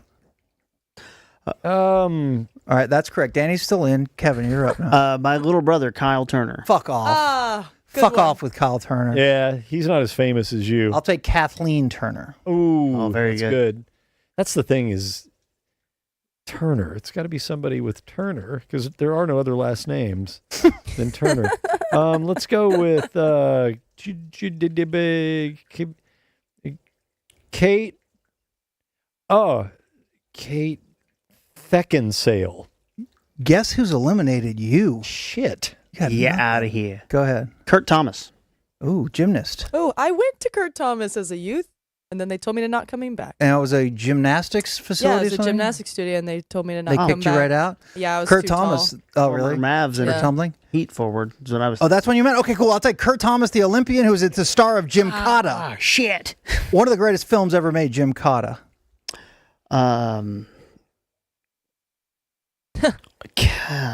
Man, this is tough. Oh, I just fucking lost the one I had, too. Yeah. Oh, no, I got There's not a lot of KTs out there, it turns out. I thought this would Carl, be easier, sorry. Kevin, Kyle, Catherine. Craig. Oh my gosh, KT. Craig. Think of your favorite show. He is on the cast of your favorite show. He's been on the cast the longest, too. Which is my favorite show? Defending Dave? Saturday Night Live. Yeah. Oh, that's it. Keenan Thompson. Very good. Oh, Wow. fuck. Nice. Nice with the assist. Thank you, Mad What a Dog. dish. You're welcome. I'm going with baseball man Kent Tewksbury. Oh, the brother of Bob. Yeah. Former Twins great. I don't know. Really? It's Bob Tewksbury. Who's Kent This is a tough one. It I don't really think is. there is a Kent I know. Tewksbury. We're You moving know on. what? You've officially received a warning. We're okay. Wait, what? Yeah. Yeah. Those moved to me on the podcast. Oh, I got a great one. A great one. Yes, I got a fucking winner. He's got a great one. Carl. There's a car. Hold on. Ooh. Okay, now we're talking. Ken. Uh-huh. And? Taylor. Eliminated? That means if I have one. Oh.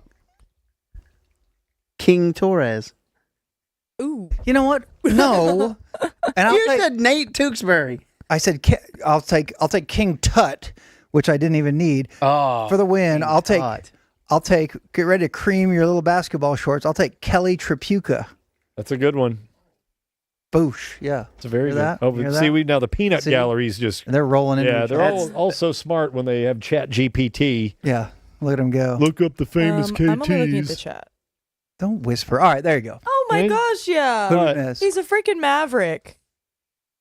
Kyrie Turving? Yeah, that's the first thing. Clay Thompson. Thank you. I Thank didn't think you. about Clay. Kyrie Turving. All right, it's a win for everyone. And Kayvon. It's a win for America. Thibodeau. Kayvon Thibodeau, yeah. Kayvon Thibodeau, yeah. That's one from Andy. Crazy Town from the chat. We would have given you Crazy Town.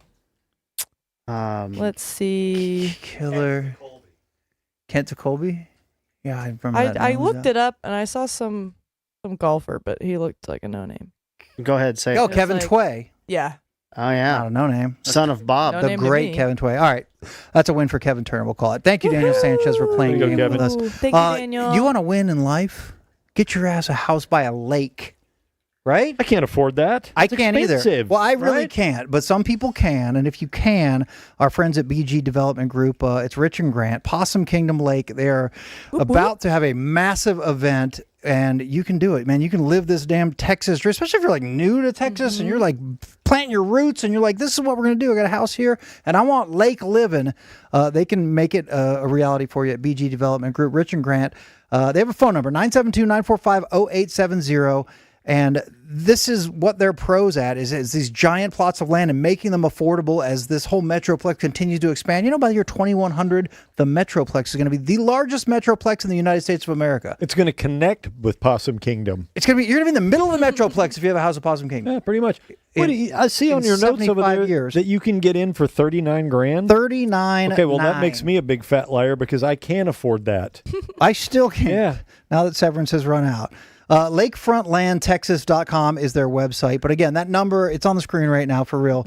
972-945-0870. That's a number exclusive to us in this show, Cirque. So if you call that number, they're going to know that you heard about it here. I realize a lot of people are like, sorry, yeah, I'm not looking for lakefront property or to expand my empire. But if you know somebody who is, they are kind of the best in the biz as far as doing it. And they have land everywhere. You can go if you want to do wine country, East or West Texas ranch, like whatever you're dreaming about. That's what they do professionally, and they're really damn If you're good. trying to plant your roots, if you're about to become a grandparent and you want to be the one that has the kick-ass house that everybody wants to come to, right? This is your time to get it at an amazing price. They have so many different sets of acres too. It's not all just 3-acre plots. It's not all 5. Like there's a huge variety for you to choose from. There really is something for everybody with them. So And you just were recently out there, and I can attest to this. Stunning. PK is the go-to lake, the And most everyone badass was lake so if you live in the nice. Metroplex, for sure. Yeah. That's where you want to go. I it still was a haven't lot been. of fun, and it really was. We took a day trip there. We Mhm. rented a boat for a little bit. We drove around. It was beautiful.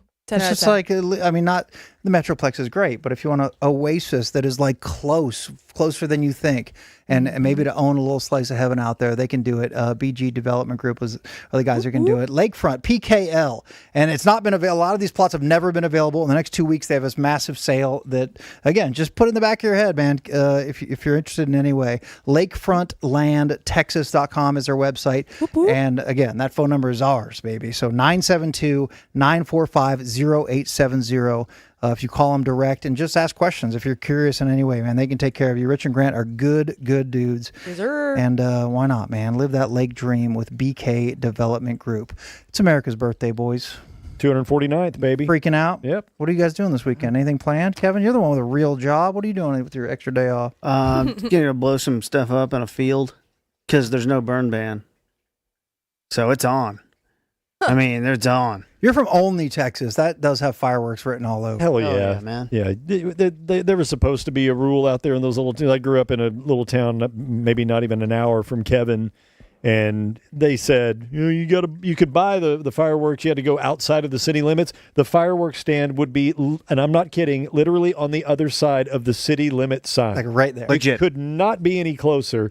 And weren't the rules that you had to blow them up out somewhere else, but not in the city limits? Yeah, You know, it's like 5,000 feet away from city limits or whatever. People adhered to that rule out there about like they do in Far East Dallas. Right. Yeah. They just go Oh, front tonight's yard. going to be, my dog's going to be shitting her pants all night long. Tonight, Listen to that. tomorrow. Well, I actually did want to say the Dallas Animal Shelter is doing a thing right now that if you don't have plans on July 4th and you want to help comfort some animals that are scared at the shelter while the fireworks are going off, it's free. You can go, bring a blanket, bring a chair, something to sit in, and you literally just get to hang out with these dogs, help them calm down. So if you have no plans, it's something you'd want to do. Yeah, that's what Kevin's going to do on the 4th of July. That is the cutest thing I've ever heard in my just thought life. I'd bring it up. I love it. So you just go to an animal shelter and just kind of hug dogs and chill as they wig out a little bit? Yeah, and you help them stay calm because it can be really scary for a while. Shout out to the pup. That's cool. I have 2 dogs. Cool thing. Christina's and mine. Mine doesn't give an F about one noise, nothing. He's going to be Simon. sound asleep, Simon. But Hendrix, her dog, is going to be wigging out. Yep. He'll go into my bedroom and like he'll put his head under the bed to try to kind of like hide. Terrible. Yeah,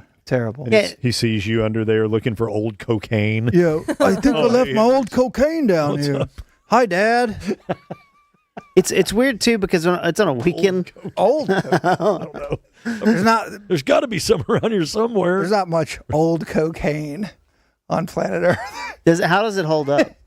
I wouldn't know. Does it travel well? I wouldn't know, but I would imagine most of it doesn't last that long. That's sort of the idea. All right, 4th of July. We have firework crap to get to in a second, but I'm going to play a video, and this is one of my favorite things ever. We used to play this on Cirque, and it was actually yanked off of YouTube a few years ago, and I had trouble finding it. I looked for it today, and I'm like, bam, it's back. It's our sweet friend Rosa G. Do you remember this at all, Kevin? Rosa G's 4th of July jam? I don't. The song's fucking amazing. She's kind of hot and awesome. And it's funny, and it's the effing 4th of July, so let her rip. Here's Rosa G's 4th of July song. Incredible. It's the time of the year again. July 4th is here. Let's start. Let's start. God, I love aloof women. July, love the 4th of July. I do it up big on the 4th of July. Love the 4th of July. Love the 4th of July. The neighborhood squealing, chilling outside. Can you feel it? Is that summer glory when I get to celebrate USA's story? Turn up and day's just starting. I brought a picnic, this cheese is Havarti. It's a holiday, Horses. our nation's birthday. Red, white and blue all over the place. It's so hot, I can't believe it. A nice cold drink, you're gonna need it. But I'm fresh, I'm looking real mean. Blocking UV SPF 15. Paper plates with patriotic doodles. Wave a tiny flag for my pool noodle. Love the 4th of July, love the 4th of July. I do it up big on the the 4th of July. Love the 4th of July. Love the 4th of July. Sip my soda on the mud. 4th of July. 4th of July. 4th of July. 4th of July. Everybody. 4th of July. Friends crowd the grill. I know why. See the car? Burgers smell delicious. I can't pass by. You take my bun. I'll take yours. Anyone know who brought this fruit skewers? Check my t-shirt. There's an eagle on it. I love the 4th, and you can bet on it. Ask my cousin. Ask my aunt. I'm my third cousin. He never fronts. Pledge allegiance to fun in the sun. I'm proud to be American. Love the 4th of July. Love the 4th of July. I do it up big on the 4th of July. Love the 4th of July. Love the 4th of July. Pop that firework, got me peeping hard to the sky. 4th of July. 4th of July. 4th of July. 4th of July. Can I just say it's been a good day? Real quick, shout to mama. July 4th. Second to nada. Walking home with an empanada. 4th, Yes. 4th of Yes. July. 4th of July.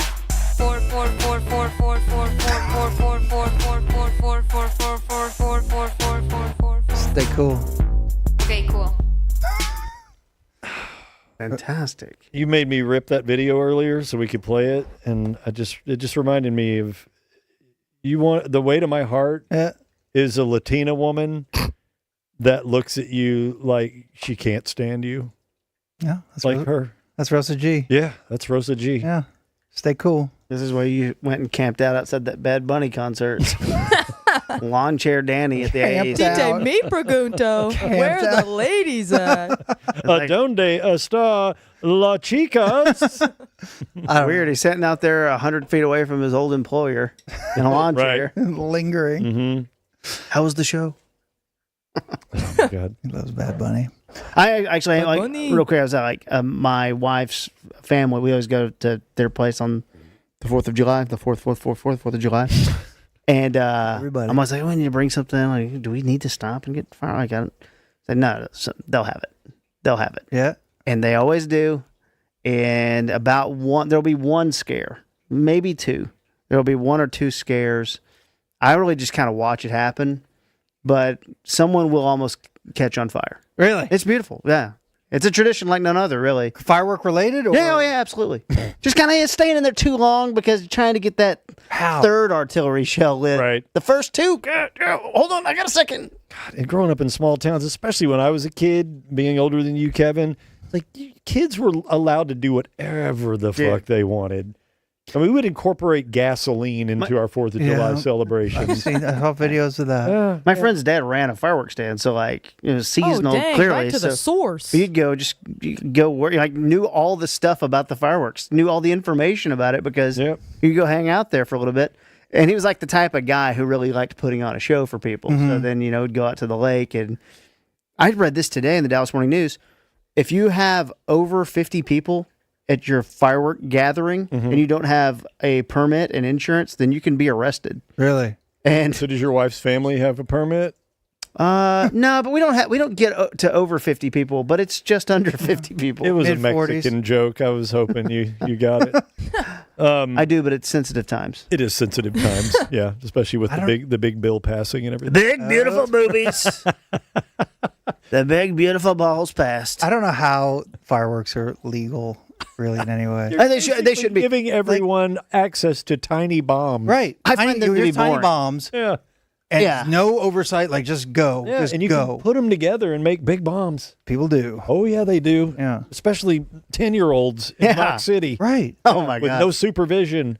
Yeah. Yeah. There's no reason that you should be walking around with Roman candles, shooting them at your friends in a group of people. That is power, though. If you have to It's get a awesome. Roman candle, Hey. I mean, that is some fucking Marvel Why are bottle universe shit. Oh yeah, you feel so powerful, and then also why are bottle rockets like acceptable?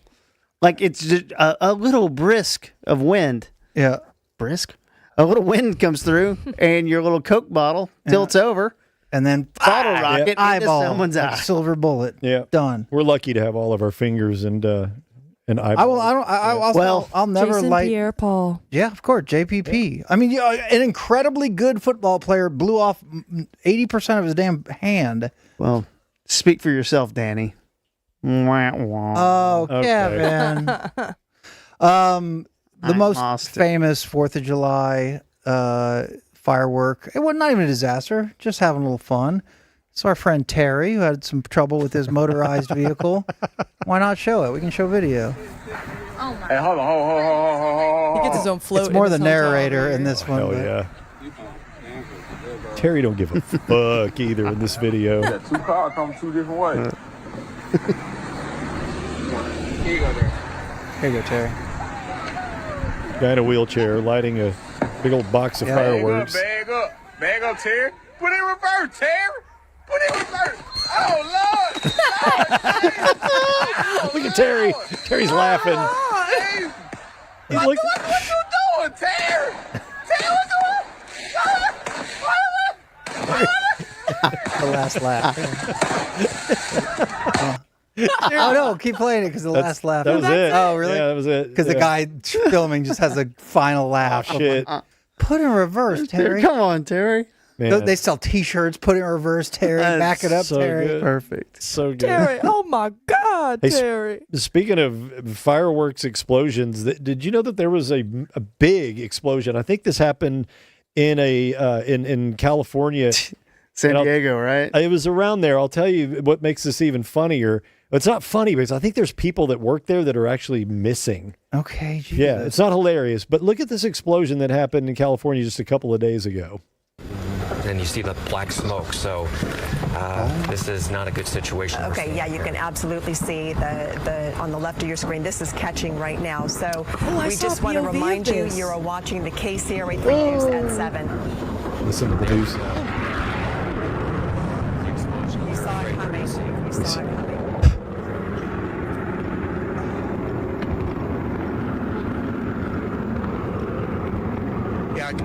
Yeah.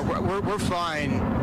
I don't know if you guys heard that, but that was quite intense. Yeah. Oh shit! I don't know if you guys fine. heard that. Like massive Like it explosion. didn't blow out the mic.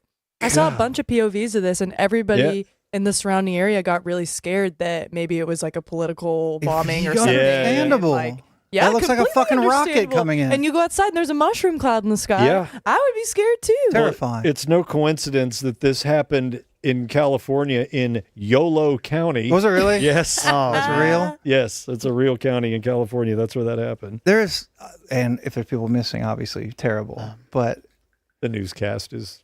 anytime like there's a big explosion and then it's like colored sparkles from the side. It's like always it's a little like, what'd you think? I was surprised by the lack of reaction from the anchors. Yeah. Well, I think their mics blew out. It was so loud. Well, they were in studio, right? They were just Maybe. watching the vid.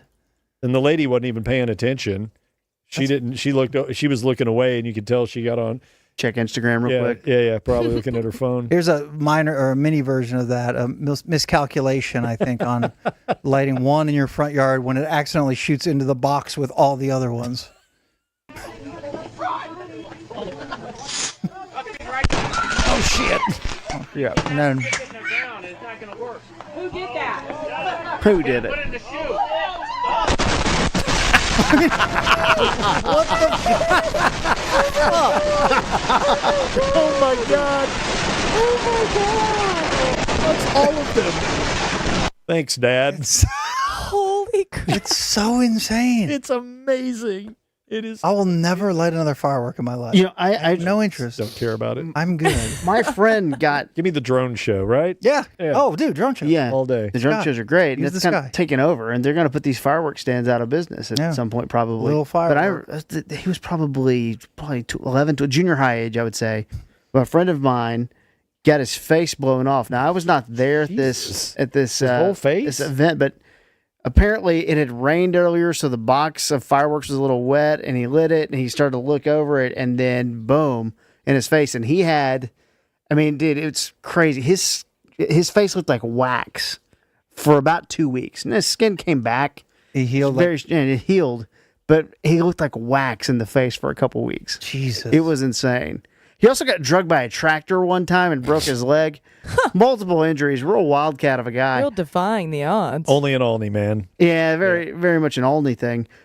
Quick higher lower trivia. Oh, I like How many emergency room visits happened in the nation yesterday on last year on July 4th weekend. Emergency room visits on July 4th last year. For firework related. In the country? Okay. Yes. I'll lock in a number. I'll lock in a number. We might be wildly different. I don't know. Okay. 3,300. 3,500. 100%. Higher. 7,000. Lower. 6,200. Lower. 5,000. Higher. 5,300. Higher. 6,000. Lower. 5,600. There it is. Where'd it go? That's the one. Dang. This guy. How did you even? Do I know? 5,600? That's where do you crazy. get your power? Do I know my Chinese sky amazing. candy, or do I know it? It's going to be way less this year because all the small town hospitals are going to have to close. But that's for another day. That's true. It's a big, beautiful bill. Big, beautiful boobies. Are you? You have another video? I don't know. Yeah, I have one. All right. Whenever I think of 4th of July, other than Reverse Terry, I think of this old Vine. It's 4th of July. I'm ready to pop these firecrackers. Don't pop them on me. What the police say? Hey, the police right there. Oh, I miss Vine. There's the police right there. Too. Don't pop them on me. She jumps. It's the 4th of July. All right, one more thing for yes. 4th of July. So I don't know why I do this, but I think every other show, basically, I wear a suit. Yeah. And I knew that this photo existed because I remember when it happened, because my parents wanted to take a picture of me when I was a little kid at 4th of July. So they dressed me up in something for 4th of July. And I think I was about 4 years old in this picture, but you can see where the inspiration comes from now, from Suit Danny. Oh, shit. Look at that fucking jacket. Look at this. Like Malky. Red, white, and blue striped jacket. I totally feel that, though. My mom put us through 4th of July photo shoots as well. Yeah. I should have pulled the pictures. I wish you had, man. 4 years old? Yeah, right around there. Red, white, and blue. Red, white, and blue jacket. striped blazer with a blue tie and a white shirt. You work for ADT. Look at the freaking lapels on that jacket. Look at the width. God, the so powerful wide. width. Little What Don a Draper. stud. And your hair. Shoulder pads. See, I've always had a high forehead. I'm not losing my hair. It's just a high forehead. All Are right, you take that leaning off. on turf? That's I don't amazing. know. It's Yeah, what are Green you leaning on? carpet? It was done at Sears. Happy birthday, America. Don't blow your fingers. Go All USA. right? HBD. How about you We people? like- Yeah, Kevin. You people. Yeah, Kevin. Oh, yeah.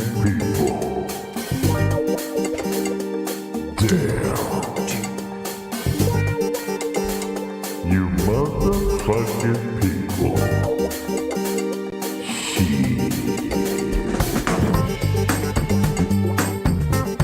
As we get this started, anybody who's close to a bingo, say something in the chat. We still do not have a winner yet. What? Do we have We are getting close. do you have a leaderboard type thing? Or? Dude, let me pop up the leaderboard. This mug Here, ain't going to me give one away second. itself. Yeah, if nobody wins, you just don't get a fucking mug. Yeah, I'll take that thing home. We'll save You don't want it? Fine. We got Covington, 90 points. I don't know what that means. He's one away or something? Yeah, whatever. Nobody has won yet. See, it says 0 bingos. Did Danny vape yet? Yes.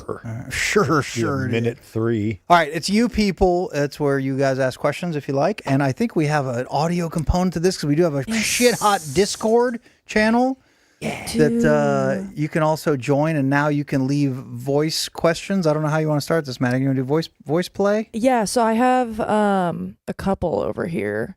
I actually have 3. Okay. So I have a few, not a couple. Okay, this is actual. So I'm just going to play them in order. Y'all answer them, and then we'll get to the commented questions. That sound cool? Party. Awesome. The first one is from DJ Pop. It'd be awesome if we had a Cirque I Heart Roofs hat or something along those lines in the trucker style or non-flat bill style hat. That'd be really awesome. I love roof. Yes, he's referencing to the gym. Yeah, a roof. He wants an I roof's Heart hat. Roof hat. Jam Roofing. That's Jam DFW for all your roofing needs. Okay, so he's talking about the I Love Roof shirt that Katz is wearing while he's robbing the house. Robbing the shingles. That he's on top of, stealing shingles off. What's he taking from up there? You heard they're made of copper. Yeah.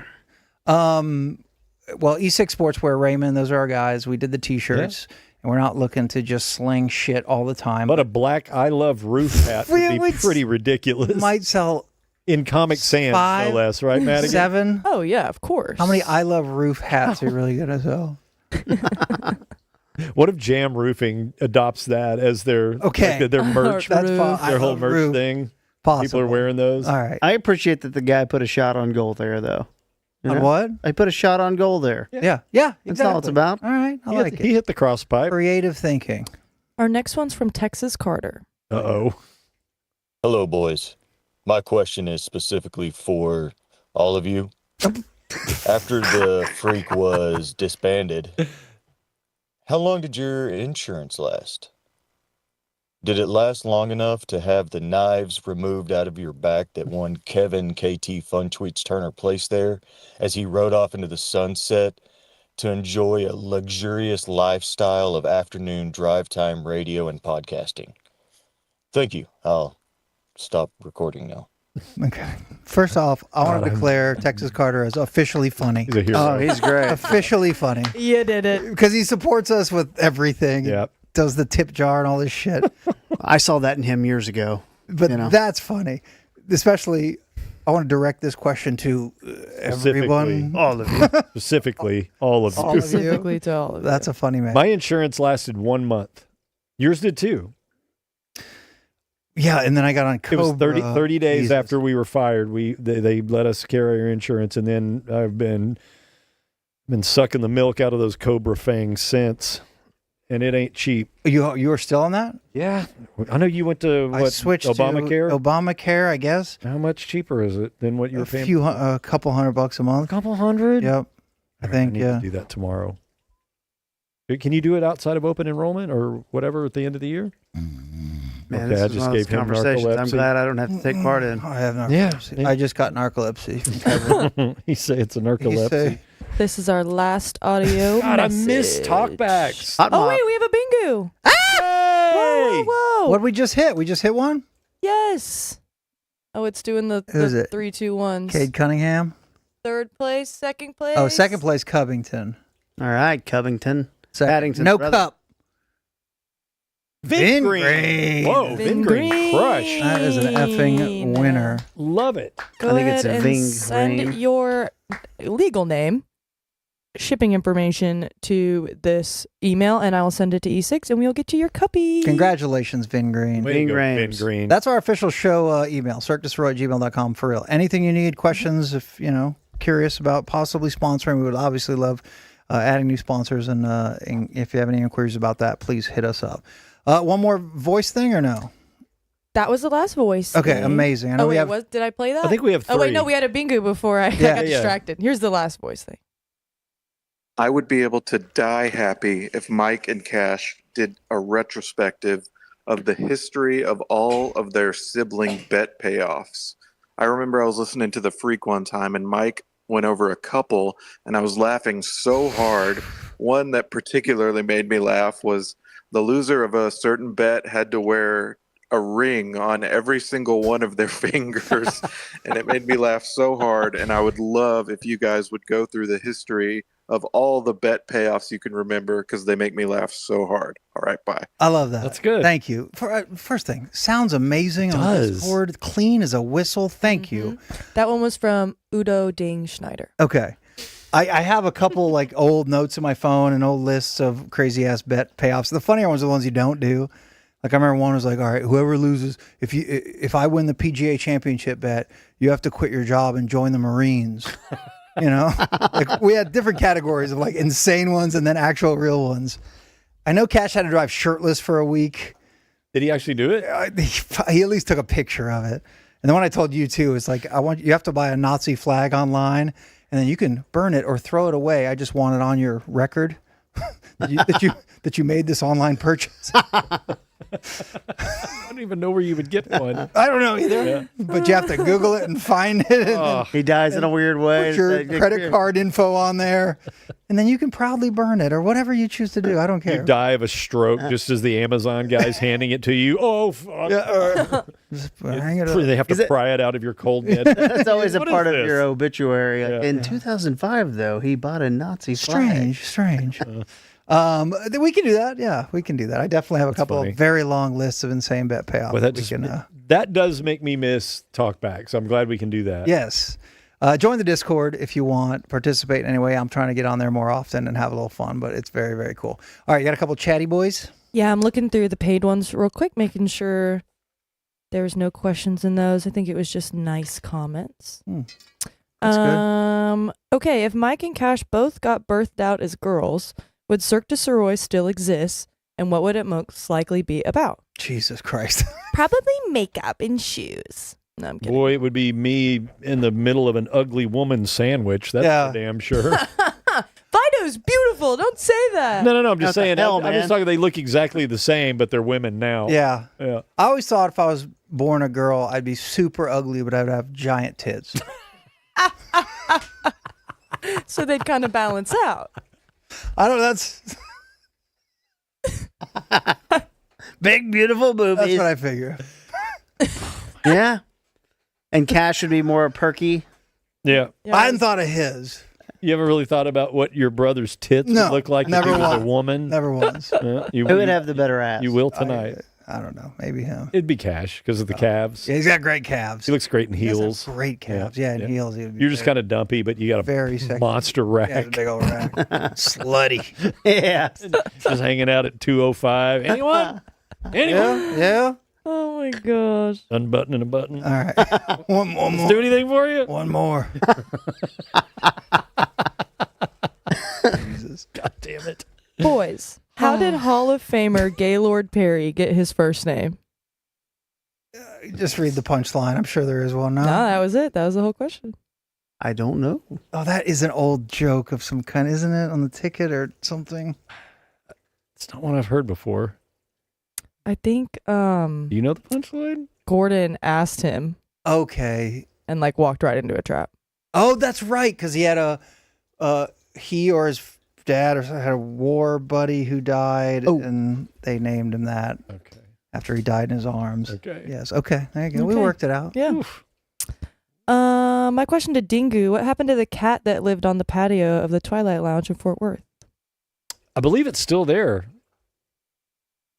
I Okay. think it is. It is still there. Yeah. I mean, the last I heard, our GM that ran Twilight when we decided to go out of business, he ended up, I don't know, some working out a deal and opened up his own place in that same spot. So Where'd they move them po' boys to?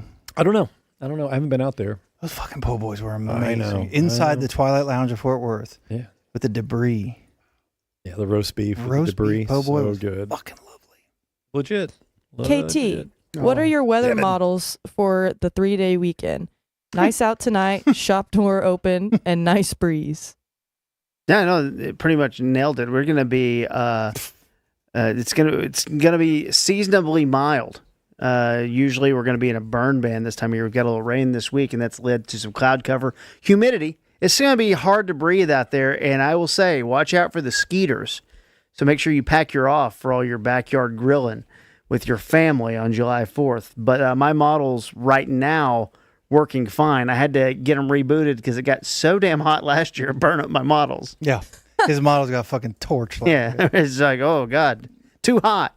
So, yeah, we're good. You have a good weekend. And what I would recommend to anyone, settle in and watch some of that John Deere Classic. He ain't wrong. Got another question for you, KT. Keep them coming. I don't want it. What's in the cup? Bisque or chowder? Oh. What is it, KT? That who asked that? It's a violation of the rules. J. Deaf Dobbs. mute. The rules are to just holler at me. Yeah. He once just claimed, holler at me when it comes to bisques and chowdas. Chowdas. I love a good bisque. And Julie just died laughing. Like, when? When like when we're would we- considering ordering? When we're When do we holler? when do we holler? Her gift of calling people out is something special. so good. No one's better. Listen Man, to the I was just mom kinda- game. Support the mom game. Listen to the mom game. I was just We kind love of trying to help fill this 25-minute segment with some words. It's hard. It's like, hold on, oh, what did you mean by that? I was like, oh, shit, I was just talking.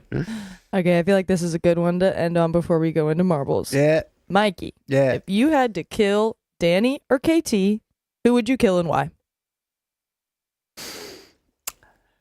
I can kill them both at the same time, right? Just No, clunk you their have heads to together? choose one. Choose who dies. Well, what a terrible question. That's impossible. KT's Show your loyalty. Who do you love more? Well, don't fucking cut it down into even more difficult terms. KT's young. Danny's getting up there a little bit. Look at Danny's like, Got just nothing do to it. live. Yeah, please. Mike, he's dressed like Michael Madsen, who just died this morning. Yep. I've already Someone in the chat asked if you were driving a hearse home. I've already mentioned that I, be fine with snaking the hose from the tailpipe into the cockpit. Why not? Until we get. But if you kill him, he's got that succulent Wagyu ass. Yeah, we can eat that for months. Mm-hmm. Got a deep freeze. 4th of July ham. Yes. A 4th of July ham for the That's what we're craving. for the whole neighborhood.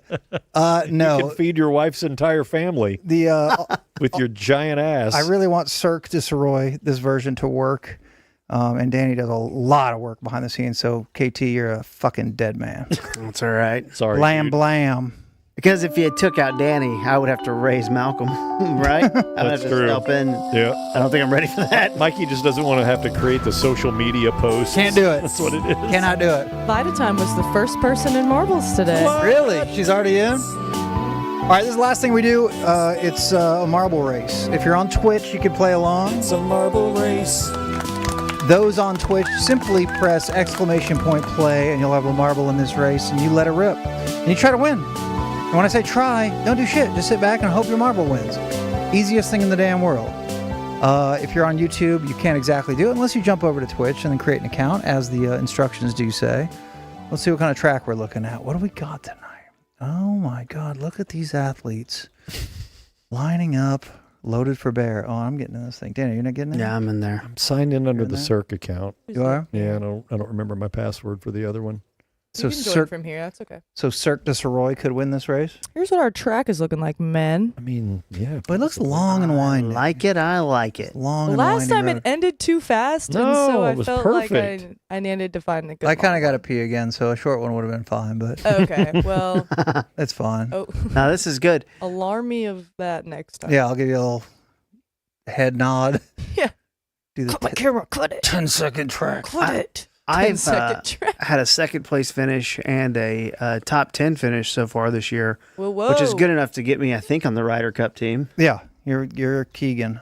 If you need a visual representation of what to do, you can read this. They All you have don't. to do It's is on hit the exclamation screen. point. No, It's actually up there. They don't really need that. That's not helpful. people at all. learn in different ways, dingu. That looks like cuneiform. Put it up there that long. Exclamation point play is Listen up all there. you have to do to have a marble in this race, and you got a fucking chance. You got a fighting chance. First person to ever win 3 marble races getting $500 cash and $500 to whatever charity they want. Cirque's in there. Should I be. see Soroy. I see Boogie with Stu. I see Christina Ray. Hey, Hi, Christina. Sweet Christina Ray. Short girl Kim has a cute Who's that? ball. Ooh, Brady's pointing at the marble. Maybe he's West got one in Tex. there. You in there, Brady? Poops McGee. Okay. To my right. Right This now? one? Was there a dancing dolphin in the middle of that? Just zoom in. What is that? Maybe. No. Is that a marble or is that just part of the track? Oh, that's cool. Oh, That is a cute. dancing dolphin. What is this? That's a shark. That's yeah, Viceroy Joe. just swinging its ass over Look there. at that oblong thing that's going to roll slower than any other thing God ever Or created. maybe it'll swim really fast. It's going to cease to be able to breathe about Yeah. 2 inches. Oh, God. The marbles will start, and then just a dying shark at the start line, just convulsing. All right, exclamation point play if you're on Twitch. Jump on in, get a damn marble, and Get roll down on it. your boobs off. Look at them go. Roll your boobs off. Look at them go. That's why Mikey doesn't have huge tits right now. He rolled them off. Yep. Roll Giant them right down. Soroy lady boobs. 184 athletes in here. I'm starting the countdown early again. Do have to go TT, and I think people are still just waiting. A couple of them waiting to Yeah. be jerks. We're starting this race, and we're going to do it after this countdown is complete. 10. Really do have Ooh, TT. butt plug Barney's in. All right, yes. Thank God we can start the race We can now. just click start now. 10, 9, 8, 7, and best of luck. 6, 5, 4, I love him. 3, 2. See, look at these shits. 995. Look at It's a shame our initials, Amy. it's a shame Look our at 'em. initials weren't BB today. Look at these shits. Zibberdine Soroy. You're an idiot, whoever that is. I love you. PJ Perdames just chilling under a fucking palm tree in Cabo, waiting for the countdown. All right, we're at 2:01. I'm starting a real countdown. Disaster film. Don't play no bullshit because it's starting right at the end of this countdown. 10, 9, 8, 7, 6, 5. Big Kevin, you're doing the bit too. That's 2 days in a row. Your dad has How done do you that see shit. them when they Because come he's having in? his Upper night right. coffee, which is red wine in a coffee mug, and he's giggling. Gotcha. But he's giggling and waiting. I'll be headed straight there after this, actually, if y'all have messages to For Big share. Kev? Yeah. All right. Give Big Kev a big hug. For Ask him us. if I can borrow some pot. Gotcha. Thanks. This race begins in 10, 9, 8, 7, 6, 5, 4, 3, 2, 1. You're Go. locked out. Up. Dane Gandalf snuck in there. Dane Gandalf. I'm Dane Gandalf. Perfect, Tommy. Gandalf Ford. I wonder if they let you in until the 1 second goes off. I don't know. And here goes. I might just stick it in all y'all and break it off tonight. Let's go, Jesus. That is Soroy. Oh, shit. Oh, firework. What was that? 4th of July. 4th of July. 4th of July. What the fuck exploded? That's insane. Oh, another boom. Yeah, Terry lit some fireworks over there. Boom. They bring the boom. That's what they do. All right, they're all caught up in the paint sticks. All right, let's go just check on the leaders. Who's up top here? The red robot. The real robot Santa. That's Oh, the my real brother. Is it really? Go, Patrick. The real robot Santa has an insurmountable lead. I'm sure you're not going to fucking explode in 1 Oh! See you later. Nerd alert. No, he didn't. I thought he landed at the end of the track. He got blown Sorry, off. Bob. He got sucked off. He got sucked off the track. Off the track. The track. He was all alone in the lead, and there's I a giant, know. there's a wooden drum that said TNT in front of him. He's like, well, let me just bink off this thing real fucking quick. The amount of landmines. Oh, we are stalled at the front. Texas toddler chaser again. I don't love that. I don't love that one bit. Probably a father of young toddlers. Yeah. I mean, it could be me. Yeah, he should have thought through that, though. Doing the Grego. Doing the Grego. Everybody loves doing the Grego. Oh, they're stuck in the little sticks there, but Texas toddler chaser gets through. Yeah. Jesus. In the lead. It's worse. Yeah, there he is. Where's some fucking TNT when you need it? There he is, running for the cops. Where are the landmines? Get that goddamn pedo out of here. Bring back the landmines. Drop the marbles font if you can. Oh, he fell through the. It's okay. We have. Oh, the marbles graphic? Yeah. Oh, shit. It's All over. right. It's all right. It's over. Oh, no, it's not over. He's just launched into something to the left. Madigan went for the sip of the water. We don't know what's going on. Left. What just happened? Where are they fucking going? Oh, it's over. Just bring it. Somehow won. I don't know where the fucking. Oh, you got to go. Oh, through you the got to ring. hit the circle. You got to go through the ring. And everyone go else up is and shitting it down. up. Yeah, okay. So you have to hit a different.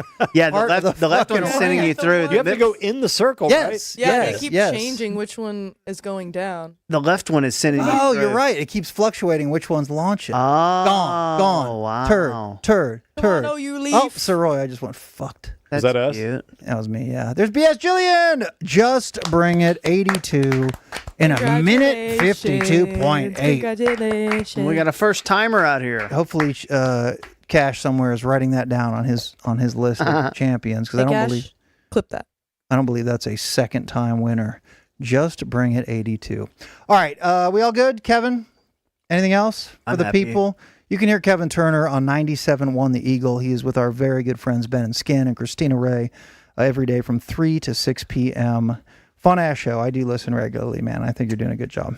You don't have a long story to tell Mikey to keep him don't. I have to squirming while he pee, has so PT in his pants? Please, But I'm I proud of him was for making it this far. thinking about a few things. He's got a lot on his mind, Mikey, and it's So go ahead. look. This He came up here on his night off to hang out with us, and I think you owe it to Kevin to sit there and patiently listen to all of the things he has to say. all of the things? It's many things. I've been A lot of thinking stuff. a lot. He's been thinking a lot about warm water. Yeah. Can we fucking turn off water feature?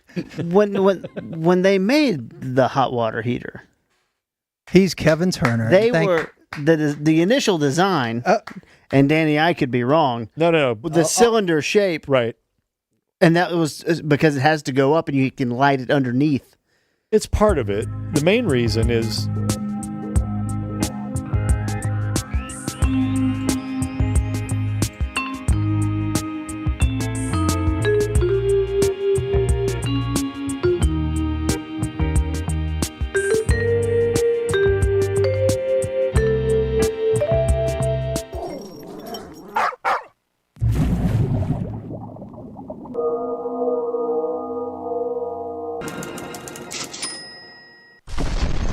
Bloody Gulch.